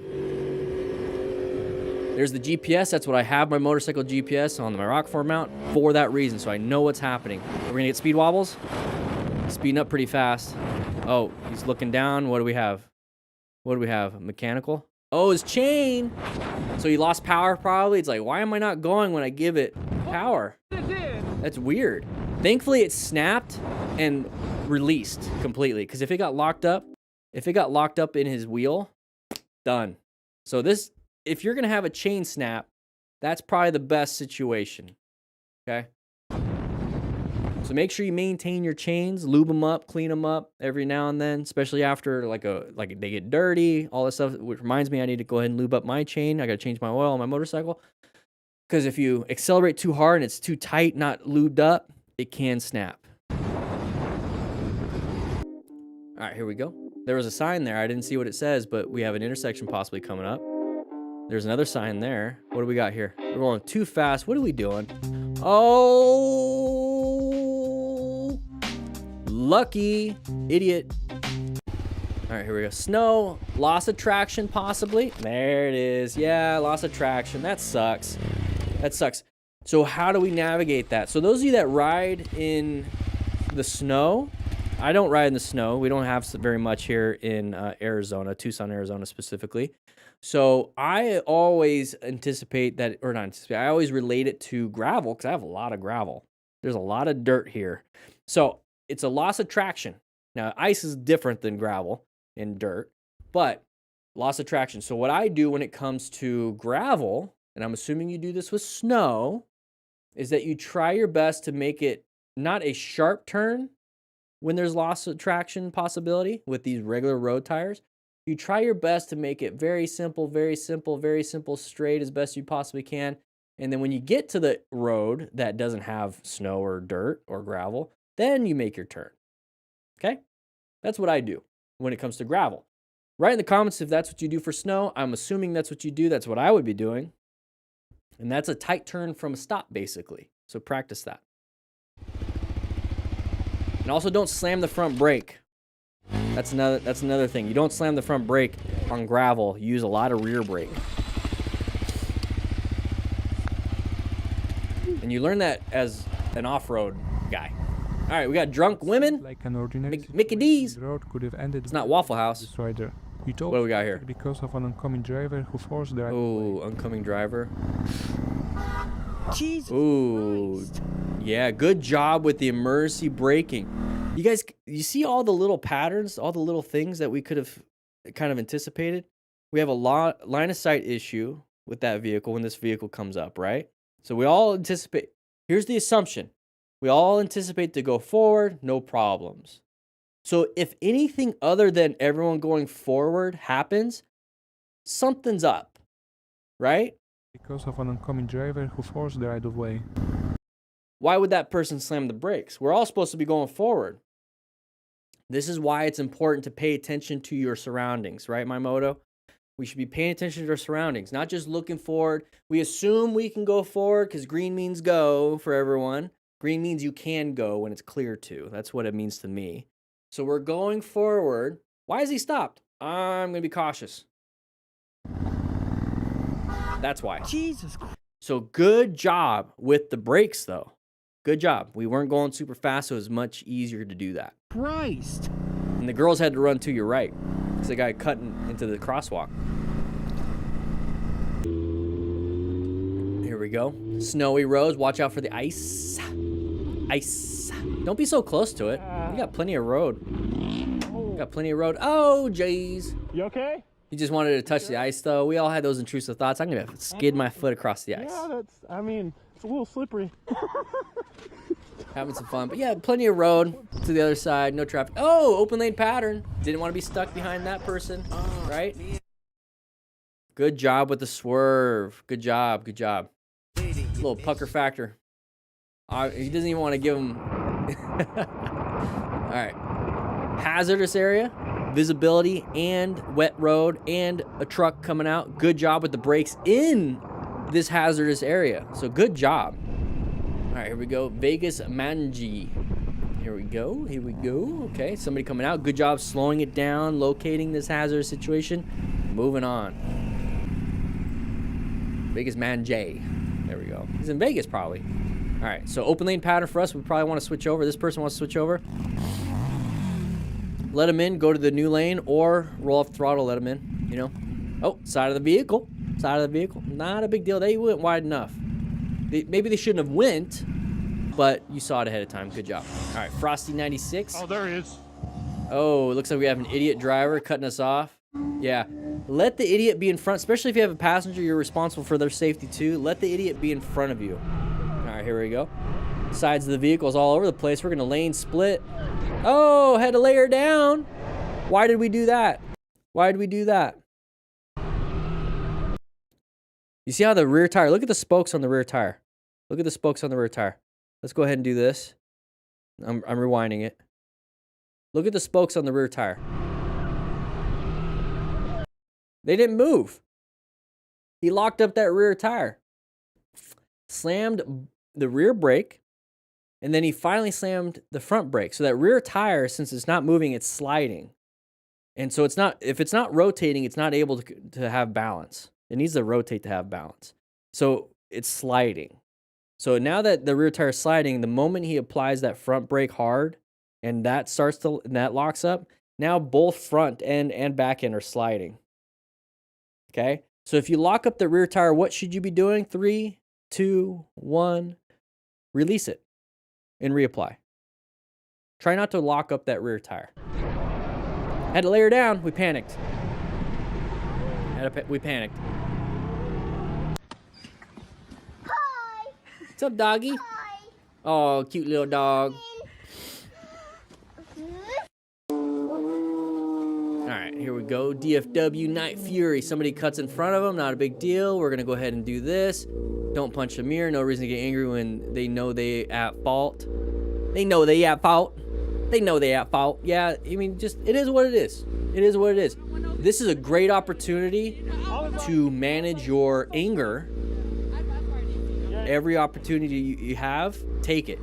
You get better and better at it. All right, so lane filtering. What the? Slow it down when you lane filter. You're already getting to the front. You don't need to race to the front. All right, here we go. Here we go. Off the grid visuals. What do we got here? Buddy's not going to make the turn. Oh, dump the bike. This is why we have those cardos, so we can talk to each other. Link in the description for a discount on that. You can chat with each other just in case you didn't see it. They can be like, oh, Jeff crashed again. What did he? You're like, all right, I'm doing a U-turn. Let's go ahead and rescue him again. All right, here we go. Lyric on 2. Kind of cruising, not a big deal, you know. What do we have up in front? An idiot? Yep, somebody cut off somebody else. Watch out, because if they crash up ahead, what do you think all these cars in front of us are going to do? They're going to slam the brakes. So we need to, if we can see it ahead of time and somebody's doing something stupid, we already anticipate the people right in front of us are going to have to slam the brakes. And if they have to slam the brakes, then we have to slam the brakes too. But if we see it ahead of time, we can slow down. Give ourselves a space cushion in the meantime unless something happens. That was you with the dog, GBSN. Welcome to the chat. Grab yourself a slice of pizza. Grab yourself a slice of pizza. This is a cute little dog. CZ covers. Oh, dump the bike. Airbag vest deployed. Airbag vest deployed. Hey, that's what it's designed for. It is what it is. 200 Australian for a canister replacement. Oh, geez. Helite. I don't know if I'm allowed to say it, but Helite actually reached out to me to do a review on something coming up. So I might be getting an airbag vest. It may be a discount for you guys. Maybe the spring. It's probably gonna be in the spring. All right. So right here, what do we got? All right. So we have a slow speed maneuver in a very narrow spot. Now this right here, this kind of spot is probably gonna be a 3-point turn. Probably a 3-point turn. Kind of chill, relax. You know, slow speed, friction zone, throttle control, handlebar turn. Look where you want to go. Maybe even put your foot down if you need to. That's not a bad idea because it's going to be a 3-point turn, so you have to put your feet down anyways to back it up. And then you can go with friction zone, throttle control, and handlebar turn. So how do you practice all that, everybody? You guys practice that with the Smart Rider drills. Handlebar turn, throttle control, all that stuff right here. Set the cones up once, practice 24 different drills, have a good time, enjoy yourself. But right here, yeah, this is exactly why we practice those drills. Exactly why. And the airbag popped. Oh, I got shot. But that's really what it is, guys. So make sure you guys grab a slice of pizza. Check out the store. Links in the description for anything you need. Join the Smart Rider crew. Grab a slice of pizza, and I'll see you guys on the next live stream. All right. We got a couple more, guys. We got a couple more. Don't leave yet. Don't leave yet. Don't leave yet. Let's go ahead and bring up the next video. Let's go ahead and bring up the next video. Let's go ahead and start it from the beginning. Guys, join the crew. Once again, join the crew. Big old chat room. Lots of courses. We got all the courses in here. Okay. Check it out. Riding with the plan method. Come on, guys. Riding with the plan method. So we're going to be heading into the next chapter, and this is going to be focused heavily on the plan method. The plan method is development of a few different methodologies when it comes to how to ride a motorcycle. Plan method right here. Situationally aware. A lot of it's taken from the OODA loop: observe, orient, decide, and act. It's a great way to make decisions and to keep your head Plan on the method. swivel. But the plan method itself: position for Check it safety, out. locate hazardous situations. So I go over everything in the Riding Smart book. So that's the book, but you also get it as a Smart Rider crew member. It's the best online motorcycle crew and club in the world. And when I say the world, I literally mean the world. Let's get more dots on here. Join up. Let's get some more dots on here. Literally in the world. We don't have anybody. Oh, we do have somebody in New Zealand. Okay, cool. Let's see if we can get anybody who... We got some Canadians. Hog riders in here somewhere. We got some Canadians. We got some Flagstaffians and Phoenicians. We got a Hawaiian. We don't have very many South Americans. But yeah, make sure you guys join up. Look at Greenland. It's so big. That's what she said. All right. Need some Brazilians. How's everybody doing today? We got 2 more videos. We got 2 more videos, everybody. Let's take a look. Let's take a look. Let's do this. Let's do this. So many near Slovakia. Yeah. All right. 1 second. Let's go ahead and let's take a look. We got this. We got this. We got this. Trump. 69 viewers. Nice. Here we go. We got this new video. Hey, Moto Gaga. How you doing? Oh, we're good. We're doing good here. Let's take a look real quick. I gotta...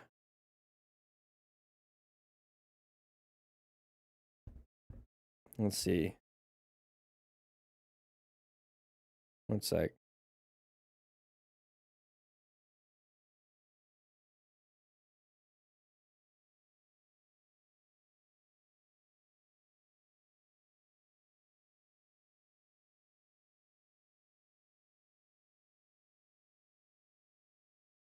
Okay, so good news. We were talking about earlier at the beginning of the stream about my girlfriend's dogs. The 18-year-old's basically on hospice at this point. Her 15-year-old dog, we got blood work for possible Cushing's disease. Good news, not Cushing's. Bad news, early onset kidney problems, early kidney disease. So there's that. So at least we're getting some information. So I'll be helping her out with that. So we're going to get some kidney disease specific dog food, probably, to help support that. Also, some liver values are bad. So we have some Denerin, which is a liver support. So we got that on board already. So it is what it is. So just getting some good, or not even good news, just getting information, right? Just getting information so that we can take action on that information, so we can locate the hazardous information, see if it's a relevant thing, and then we can navigate the active information with a new position for safety. Okay? So there's plan method works for everything. Okay? It's about action. It's about finding out the problem, taking appropriate action for the problem, and just keep doing it and keep doing it and keep doing it and keep doing it until you die. Until you can't make decisions no more. It is what it is. That's life. All right, here we go. We're going to jump into this one. 3, a 2, a 1. All right, we have a Moto Stars video. Let's go and take a look. I'm going to see if I don't say much because I just want to see what these people do so we don't make the same mistakes ourselves. So the mistake I see right here, we're going 112 miles per hour. We're racing through traffic. So if somebody does something stupid like that, we have a very heavy and high mechanism of injury. Oh my God. So now we have to rescue our buddy because we decided to race from one bar to the next. I'm just assuming. And hopefully he's not going to be dead. Okay, we're going 110 plus miles per hour, high impact. So how do we rescue them? Remain calm ourselves, ensure our own safety, stop any major bleeds. Make sure somebody calls 911, which is what they're doing. Not much we can do. You notice how he's holding onto his groin. We talked about the open book fracture a little bit earlier in this live stream. He went around that car, the car swerved into the middle of the lane, and he was going. He was on a brake, and he couldn't do anything. And he could have swerved. 3 things we can do: emergency swerve, emergency brake, emergency acceleration. They're just straight accelerating, so we need to be good at our swerving because our total stopping distance for braking is absolutely going to suck. So how do we solve this problem for ourselves, everybody? If you're a brand new rider, please check your ego at the door when you get on your motorcycle so we're not doing stupid stuff. Or just decide not to ride fast. All right, let's move on to this next one. Oh, so we're all lane splitting. Our buddy behind us was not paying attention and ran into us because we had to stop or slow down because somebody was pulling off into our lane of travel. All right, here we go. We're going to be passing intersection. Yep. Oh, nice little impact. Thankfully, he was slowing down, so kind of prepped. That's the best case scenario for that. If he was going fast, he would have been up and over the hood, heavier damage to his body. So good job. Handled it. It is what it is, but it was a line of sight problem. We couldn't see that car coming. What patterns can we be looking for when it comes to possible intersections? Write in the comments what do you think the possible pattern could be. That was not good. All right, we're speeding. We've already seen this one. He's going to avoid a speed bump. And lost control of the bike. And there's going to be a roundabout up ahead, but we're going too fast, right? What do? We high side. We basically break our wrists. Once again, 3 things that we've seen. One of them, guys, slowed down before the intersection, but 3 things we've seen. Too fast. At least 3 things. Too fast for the area. Stop speeding. You'd be surprised how many close calls and crashes you're going to avoid if you're not speeding or getting your head hit in by an ATV in a group mod ride. Don't join mob rides. Those helmets don't do anything, by the way. Those helmets don't do anything. Get a full face helmet. That thing hit him right in the face. Yeah. The MLK ride is the biggest bike life ride of the year. 1,000 riders on every type of bike and quad route. Blah, blah, blah. Okay, cool. It is what it is. Understand the risks.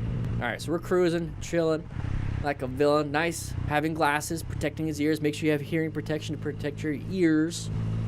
Oh, somebody wants to come out. Nice collision. Hopefully they're at fault, because that's a lot of damage. That's a deductible and a half. I'm concerned about his fingers, because fingerless gloves, there's no armor or padding on those gloves. So make sure you get gloves that have full fingers. Control your emotions. That's something, I get it. Fight or flight, adrenaline's going. Try to be a little more stoic on that. It's fine. You do your thing. Squid biker, here we go. Oh! Ooh. We got it. I'm sorry, we got to go back a little bit here. Sees it. He aims for the taillight area as a swerve. Good job. But I really want you guys to swerve harder. I'm just going to go ahead and scoot. No, I want you to swerve. And that takes practice into swerving. Okay, so practice in a parking lot. Guys, practice your drills. 24 motorcycle drills, cone drills here, guys. Please, please, please. You get this if you're a smart rider. The digital version. Join up. $5 a month. So swerve harder left. Hard. Go. Go. Go. Swerve. You have much more lane to use. Lucky. Very lucky. Look how much more lane he has. Look how much more lane he has to use. I want it all. I'm taking it all. Gimme. Just cursing about as you do. Okay. All right, 80 miles per hour. Unnecessary aggression on the road can be. Just don't mess with your phone. Okay, brake lights means we need to slow down. Okay, not a big deal. Not a big deal. He's slowing down because of the road, the roundabout, not because he wants to brake check you. Probably didn't see it ahead of time. It's nighttime. Is the license plate flipped? No, what are we talking about? What's the fuss? Okay. So there was much more involved before this started up.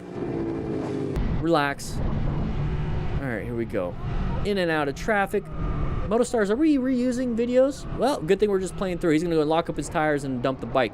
We did a good review of that on a different video. Don't slam the front brake, don't slam the rear brake. How it started, here we go. Oh, coming up real close. You talking to me? Let me get up there. I mean, it's one way to practice your emergency braking. You guys notice that? We applied emergency braking to stop. Yeah, I'm yelling at you. You almost hit the back of my car. It's true. So, Control. to practice your emergency braking when you're out riding all the time, because you don't want to always go to a parking lot to practice your stuff, right? So what I do when I ride, I don't want to stop to a parking lot all the time. I'm just riding to get myself a breakfast burrito, right? Well, I want to practice while I'm on my way to get that sweet breakfast burrito, bacon, potato, egg, and cheese, right? From Nico's Burritos. I want to do that. I want to practice. So I'm going to come up to a stoplight and I'm going to do what he did. I'm not going to try to skid the tires, but I'm going to come up to do what he did. But I'm not going to do it when there's a car in front of me. I'm going to do it when there's that line, right? For the crosswalk.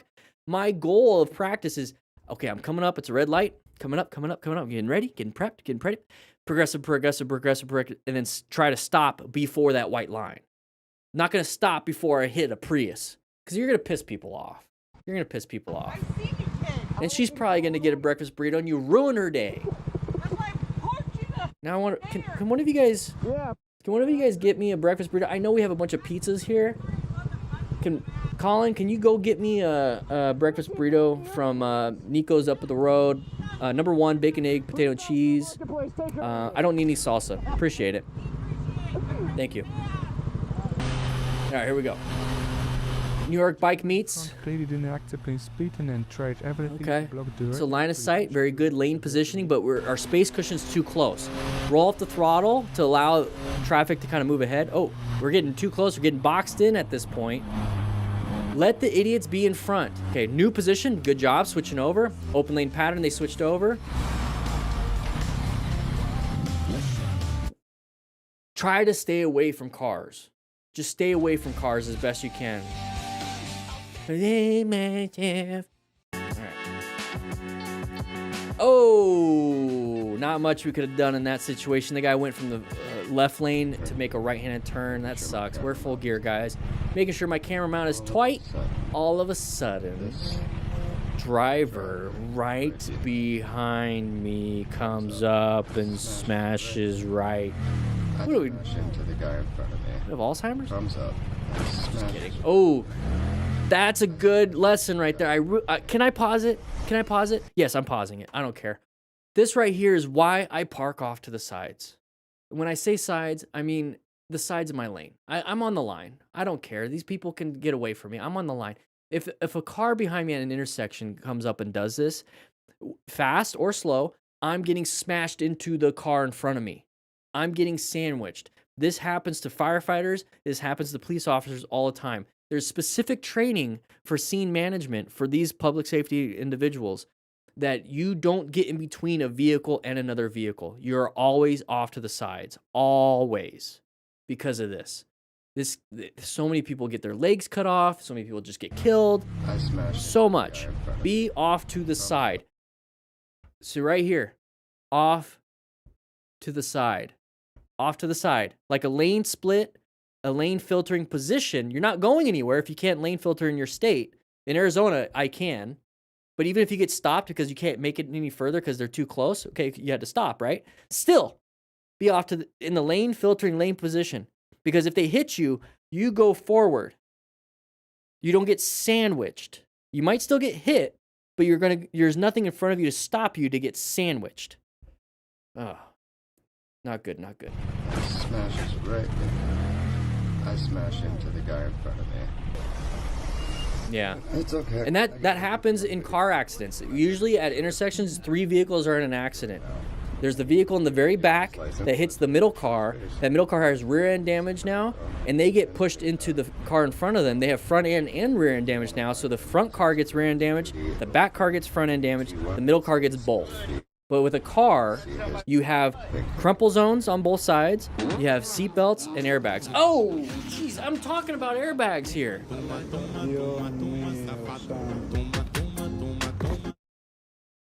Oh, come on, keep playing the music. What happened? Snapped his leg, probably. Oh, is he doing traction on him? No, what do you do? Woo, woo, woo. Look up manual traction of a broken femur on Google. I think that's what he might be doing. Either that femur's broken or the hip is broken. Don't do that. What the heck? All right, moving on. Let's go. Here is another clip proving Here's that another clip. roads are not a racetrack. The Audi driver wanted to show off, run a red light, and ended his ride in a spectacular way. Open lane pattern, switch to the open lane, right? Oh! Lost it. Probably slammed the brakes after almost getting clipped because he panicked. It's not gonna work. Rescue the idiot. It's a good opportunity for practice. Good opportunity for practice. And he hit somebody else that's in. Oh, rescue. Okay, we turned back so we can look. So he came back at least 5 to 8 minutes later because now EMS is on scene. He could have helped out before they showed up. One sec. What is he looking at? What is he looking at? What song is that, everybody? Write in the comments. There you go. It's a nice little left-handed turn. They're going to go into our lane. They always do that crap. Always good job moving over. Handled it. Don't do anything. Good. You see how the swerve to the new lane? We can do that easily with lane changes. Why can't we do that in emergencies? Think about it. Because we don't practice. The emergency creates a panic. All right, open lane pattern. They switched in the open lane. We're lane splitting. Happens. It is what it is. Kind of stuck. Kind of crappy. There you go. Nice little slow speed maneuvers. That's why we practice the drills to do the maneuvers. Hi, everybody. Non-issue. Here we go. Oh, good job with the progressive braking. Handled it. Let him in. Honked the horn when he was safe to do so. Got himself a Cardo Pack Talk Edge. Link in description for that if you really want one. Nice little discount. Probably talking to his girlfriend on the phone like, hey, look at this. There's an idiot. Just an idiot cut me off. I'm safe, babe. I'm coming home. Just kidding. I'm going to race and crash into a pole. All right, here we go. This is exactly the kind of danger. Nice little corner, blind areas. Don't know what's around the corner. We have a truck that can't drive. We're gonna go ahead and maneuver around it. Nice Cardo pack talk. Shouldn't do it. All right. Oh, lane filtering. Watch for any open spots. Good. Any gaps like that one. Okay, nothing there. Cool. That one, nothing there. Cool. Why do you have your door open, buddy? Dumb. Is that a police scanner? Or like a radar scanner? My bike. No, just go. Just go. Okay. Get yourself a rock form. Don't be doing that. I get it. It's cheaper. But get yourself a rock form mount. It'll lock right in. That looks kind of sketchy. It looks a little sketchy. We're not going to get off the bike and talk. What's up, bro? We're not going to do this. We're not going to do this. Okay. Thank you, Moto Stars, for having a great video, guys. With that said, check out the links in the description if you want to have any discounts for anything. Join the Smart Rider Crew, $5 a month. That's the best thing you could do. And I will review your crashes and close calls, and you get to hang out with a bunch of smart riders, and we have a weekly meetup. I'll see you guys later. Look at that. We got that one. We got another video, everybody. Just 1 second. When I was talking about the Smart Rider Crew, this is everybody in the Smart Rider Crew all over the world. Boom, boom, boom, boom, boom. Just chatting. Just chatting. I love it. I got some notifications I got to get through. What do we got? What do we got? What do we got? Yeah, I got a lot of notifications I got to get through. But general discussion, your crashes and close calls. I give some announcements. We got the classroom here for all the courses that I got. We have a live meetup tomorrow. So if you're in the crew, this is your notification. We have a live meetup tomorrow at 11 a.m. Mountain Standard Time. Okay? It's basically the same time as this live stream. So we got another video. Let's go ahead and pop that one up. I think we're gonna play through it quickly because I gotta let my girlfriend's dog, outside to pee. Kidneys are failing. I gotta let me read the text message real quick.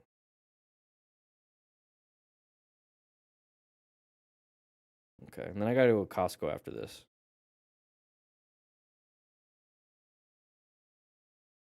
Got a close call. Here we go. Only 6 of you in Florida. Yeah, Dirty Skirts. That's the cool thing. 6 of you in Florida. It'd be kind of cool to have a... One sec, Dirty Skirts, before we jump into this one. Wouldn't it be kind of cool if you guys all got together just for a photo and then posted it on the crew? And be like the Florida crew checking in. You know, maybe do some smart... Hey. Maybe one of you guys can find a parking lot. Maybe one of you guys can find a parking lot. And run and you film. 1 sec, that's a good. So let's say we have the Smart Rider games, right? We do the Smart Rider games. And I'm using it as an example, Dirty Skirts, Smart Rider games. So you guys can set up because I'll announce it ahead of time. You guys set up like, hey, this Saturday at this place at this time, we're going to do all 4 of the Smart Rider games, and like. I will film you because it's hard to film, right? It's hard to set up your own tripod and all this other stuff.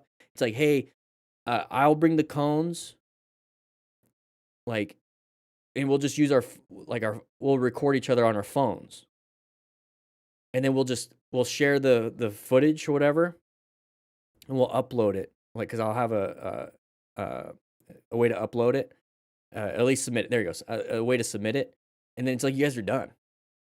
Unless you want to do another one and another one and another one, you know, to get better times. But like, or just like, even without the games, like, just show up and be like, hey, who's out of the Florida crew? Who does who can do the boxer's glove the quickest? See, that's what I want to do. I might have to set that up for anybody near Tucson. I'm gonna have to do that.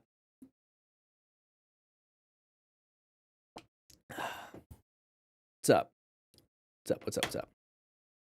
I think that'd be fun. All right. I'm going to power through this one. I just keep looking down to check her breathing. She's a little...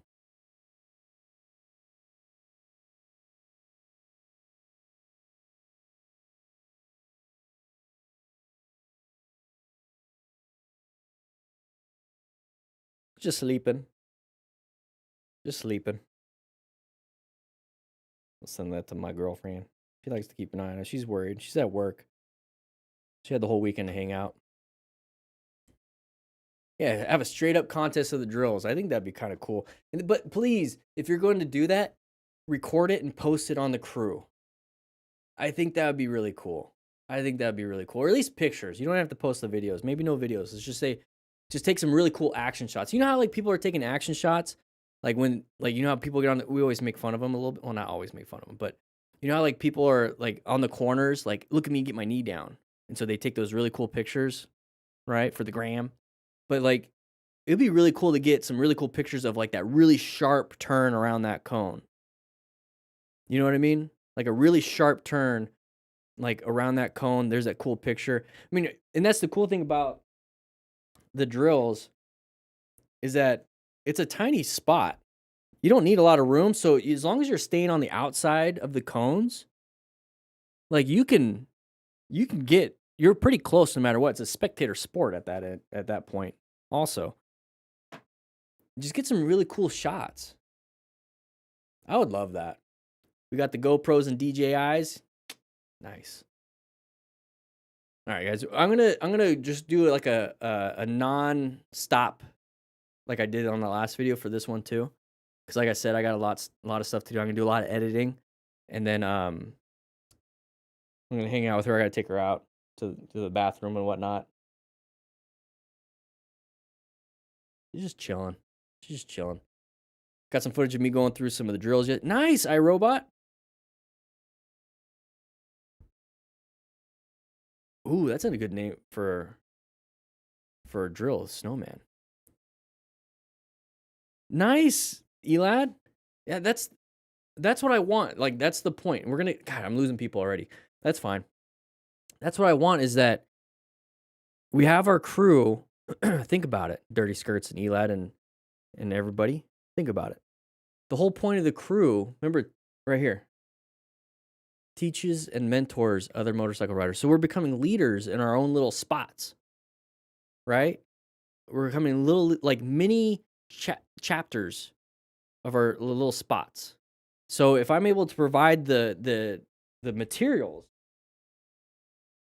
right? So if I can provide this, and you go out there and you host, and you're like, hey, we got the Florida chapter. I'm using that in quotes, the Florida chapter. And there's 6 of you. Now, maybe one of their friends, maybe one of them were like, hey, tells one of their friends, hey, come with us next time. Now there's 10. Now there's 12. Now you guys become your own little club itself. You guys make new friends, new things, just because we started doing this. That's the idea. And then maybe somebody wants to learn how to ride, so one of you guys can teach them how to ride. So that's the whole point. So think of the Smart Rider crew as home base. And then we all kind of splinter off, teach, and create our own little home bases. But then we can always come back to the main. We can always come back to the main and get new information. So that's my job, is that I'm at the main and I create new stuff so that you guys can take it off and work with the other people around you. That's I feel like my part. That's what I'm trying to do. Post it on your channel once we do it. And yes, and then post that in the Smart Rider crew so I have the link. Because I would love to be able to share that kind of stuff, like share your guys' successes, share your guys' wins during the crew meetup. And then, if I can, post it here on the live stream. Chris B, how you doing? Hey, Chris B.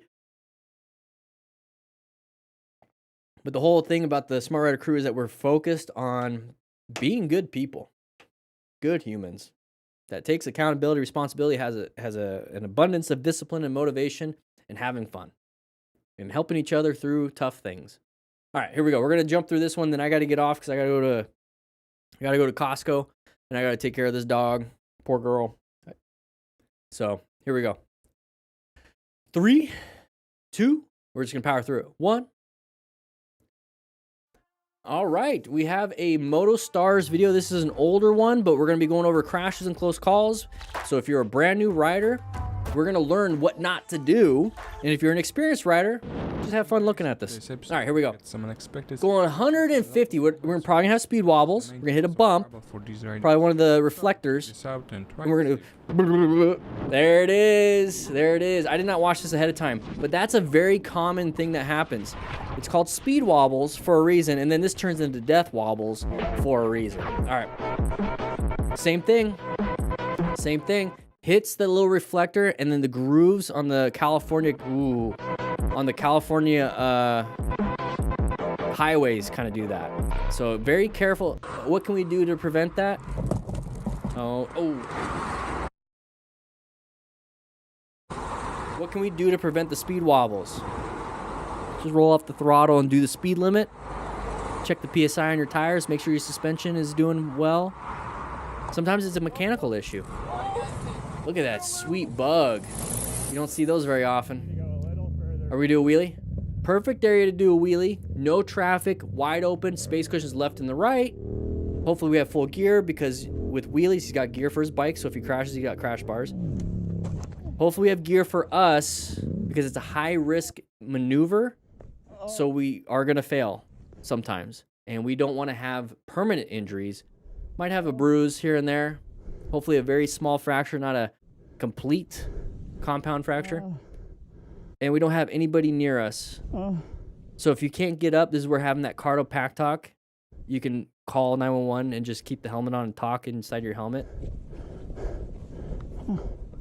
He's not doing too well. He's in a lot of pain. There it is. So you can keep your helmet on and you can talk and call 911. He lost his shoe. Can he walk? Is he in a limp? His shoes are gone. Oh, he's limping. So that's just an indicator of pain. Very obvious, right? Indicator of pain. But why do we have pain there? Is it a broken bone? Do we have a laceration? Everything's normal. Taking a left. Very good. Intersection coming up. So we're locating hazardous areas. Intersections are hazardous. This person's supposed to take a right. They decided not to. What? What? What? Are you in a hurry? Are you in a hurry? You're pulling right in front of me. Are you in a hurry? No, are you? He's projecting. Signal. That dude's in a hurry. I can't go on your name. You were speeding like you're in a hurry. Okay, I know, I get that. You're Immature people like to project, and then when they know they're wrong, Left from that lane. gaslight. Stick to your frame, stick to your reality. Thankfully, you have a camera. Shut up. And just watch the idiocy in front and try to treat it like you're dumb. I don't need to interact with dumb people. It's a green for us. They were stuck. You knew they were gonna come out. I would have been like, I'd come up and be like, come on, go. Get his ass. All right. Oh, wheelie time. Dumping the bike. Big. Thankfully, he's not on the bike anymore. But that's the crazy amount of force that could be transmitted to your body. All right, here we go. Side of the vehicle, side of the vehicle, side of the vehicle, side of the vehicle, side of the vehicle, side of the vehicle, side of the vehicle, side of the vehicle. Boink.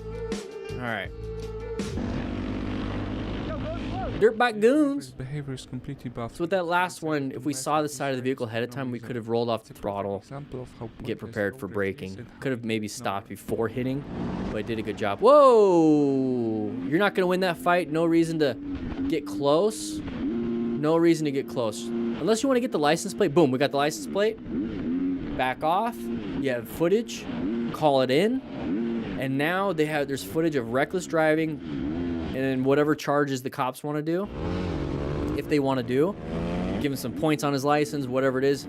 Leave it at that. Because at this point, we're side by side. This guy can slam the brakes. So we're talking about physical damage to you. Physical damage to your bike. Just higher escalation. And somebody's going to get hurt. Back there, when you just got the license plate, nobody's going to get hurt. He's going to get hurt in terms of points on his license, some other issues that he's going to have with the cops. Hopefully you have good cops. That's the biggest point here, is hopefully the cops in your area have time for this. But just leave it alone. You're never going to see this guy again. You're never going to see this guy again. You're never going to interact with this human being again. You don't have to deal with this ever again. So drop it. Drop it. Okay, now can't share the footage because you're doing stupid stuff. At this point, you guys just all split up and meet at the house. Because, like, he's going to take all of you out.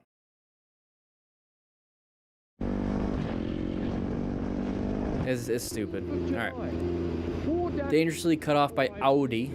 All right, so nice space cushion in front of us. There's possibly the Audi. I rang you to confirm I had my I don't like to be side by side, but that's fine. Okay, roll off throttle. There you go. There you go. There you go. Good job. Roll off throttle. Apply some brakes. Let him in. Just let him in. Just let him in. Not a big deal. What are you doing? I don't know. I'm skipping this. Here we go. Going a little too wide in the corner. Oh, almost dumped the bike. Almost dumped the bike. Almost ran into the back of it. Going too fast in a corner. What do we got here? Guy hitting woman in the street, hand on neck. Oh, I remember this when he pulls a gun out. Hey! Get your hands off of her! Yeah, the guy comes at this guy, and he has his daughter. He's like, oh, you don't... Nice appendix carry. Love that. I have my daughter! You get the Nice appendix carry. car! Off of my daughter! Right now! There you go. I would have told her, get off the bike. Let's go. You want to get on the back of my bike? Come on, it's Yeah, okay. just time to go. Keep walking up to me! Go. Get her out of here. Right now. You do what you want to do. Love you, bub. You do what you want to do. Have communications. There you go. Moving on. JDL Moto going a little too fast. Oh, jeez. A little too fast in that residential neighborhood. Couldn't navigate the corner. Thankfully, he did not smash into the light pole.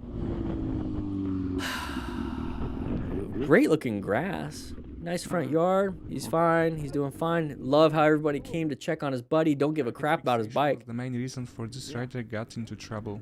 He was really lucky to avoid hitting that pole. Yeah, he was very lucky for not hitting that pole. Just found as many escapes as he possibly can. But how did we get into that situation in the first place?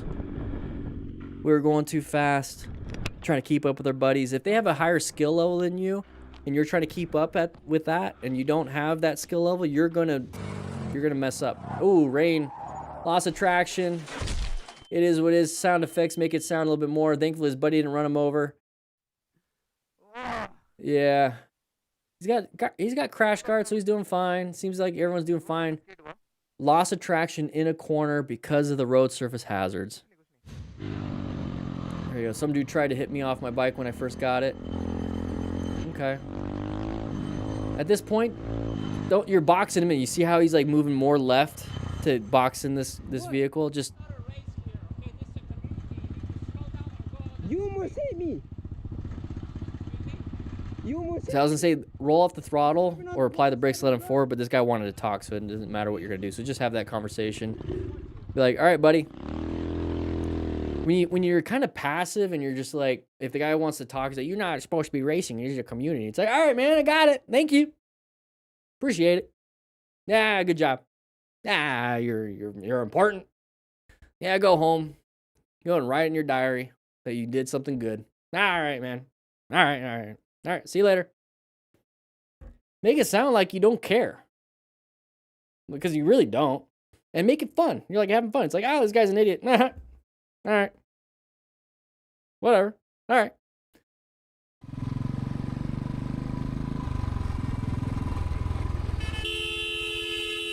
Good job. Moving over to new position for safety. Found that hazard.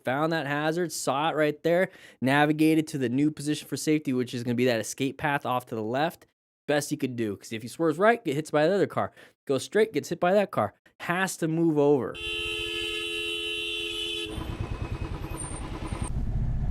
All right, Iron Pony Life. We have turns coming up ahead. Blind turn right here. We have a something. Oh, good job. Nice little swerve. Why did this person park? Hold up. Wait a minute. Why is he stopped? You okay? Oh, decided not to do that. Good swerve to get out of the way. Close one.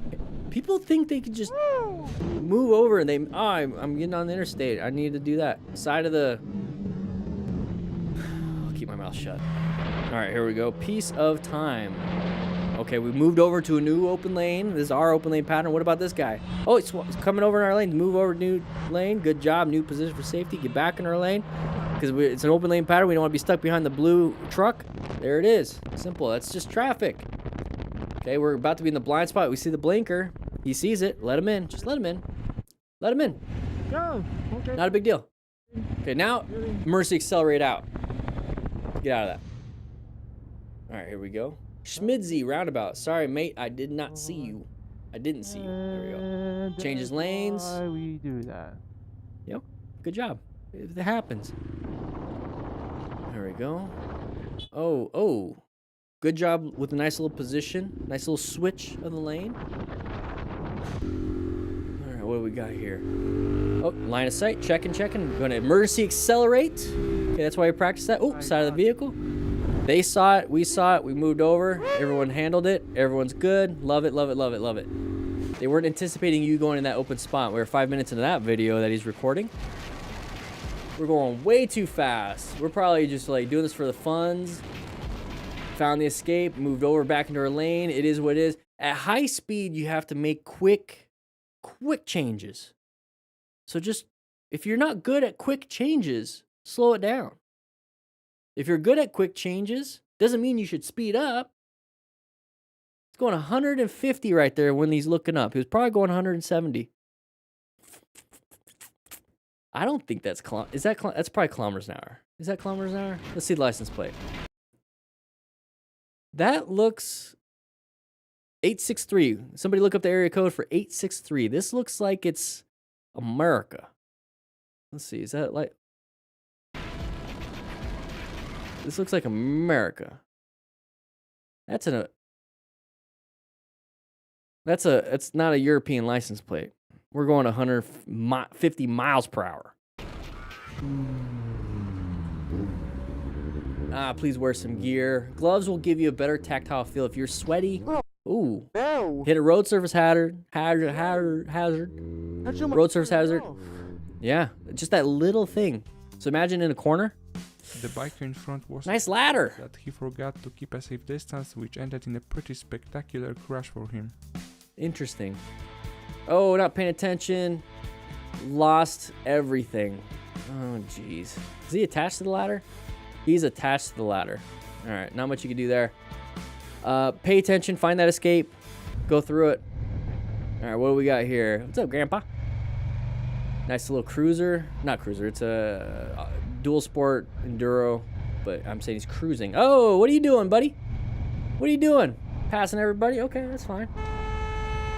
You pass on a blind corner like an idiot, though. It is what it is. It is what it is. Thank you so much, Moto Stars, for putting that video out. But make sure you guys grab a slice of pizza. Check out the Smart Rider Crew. It's $5 a month. You get a bunch of stuff. Just check it out. Just check it out. It's open so you guys can see all this stuff.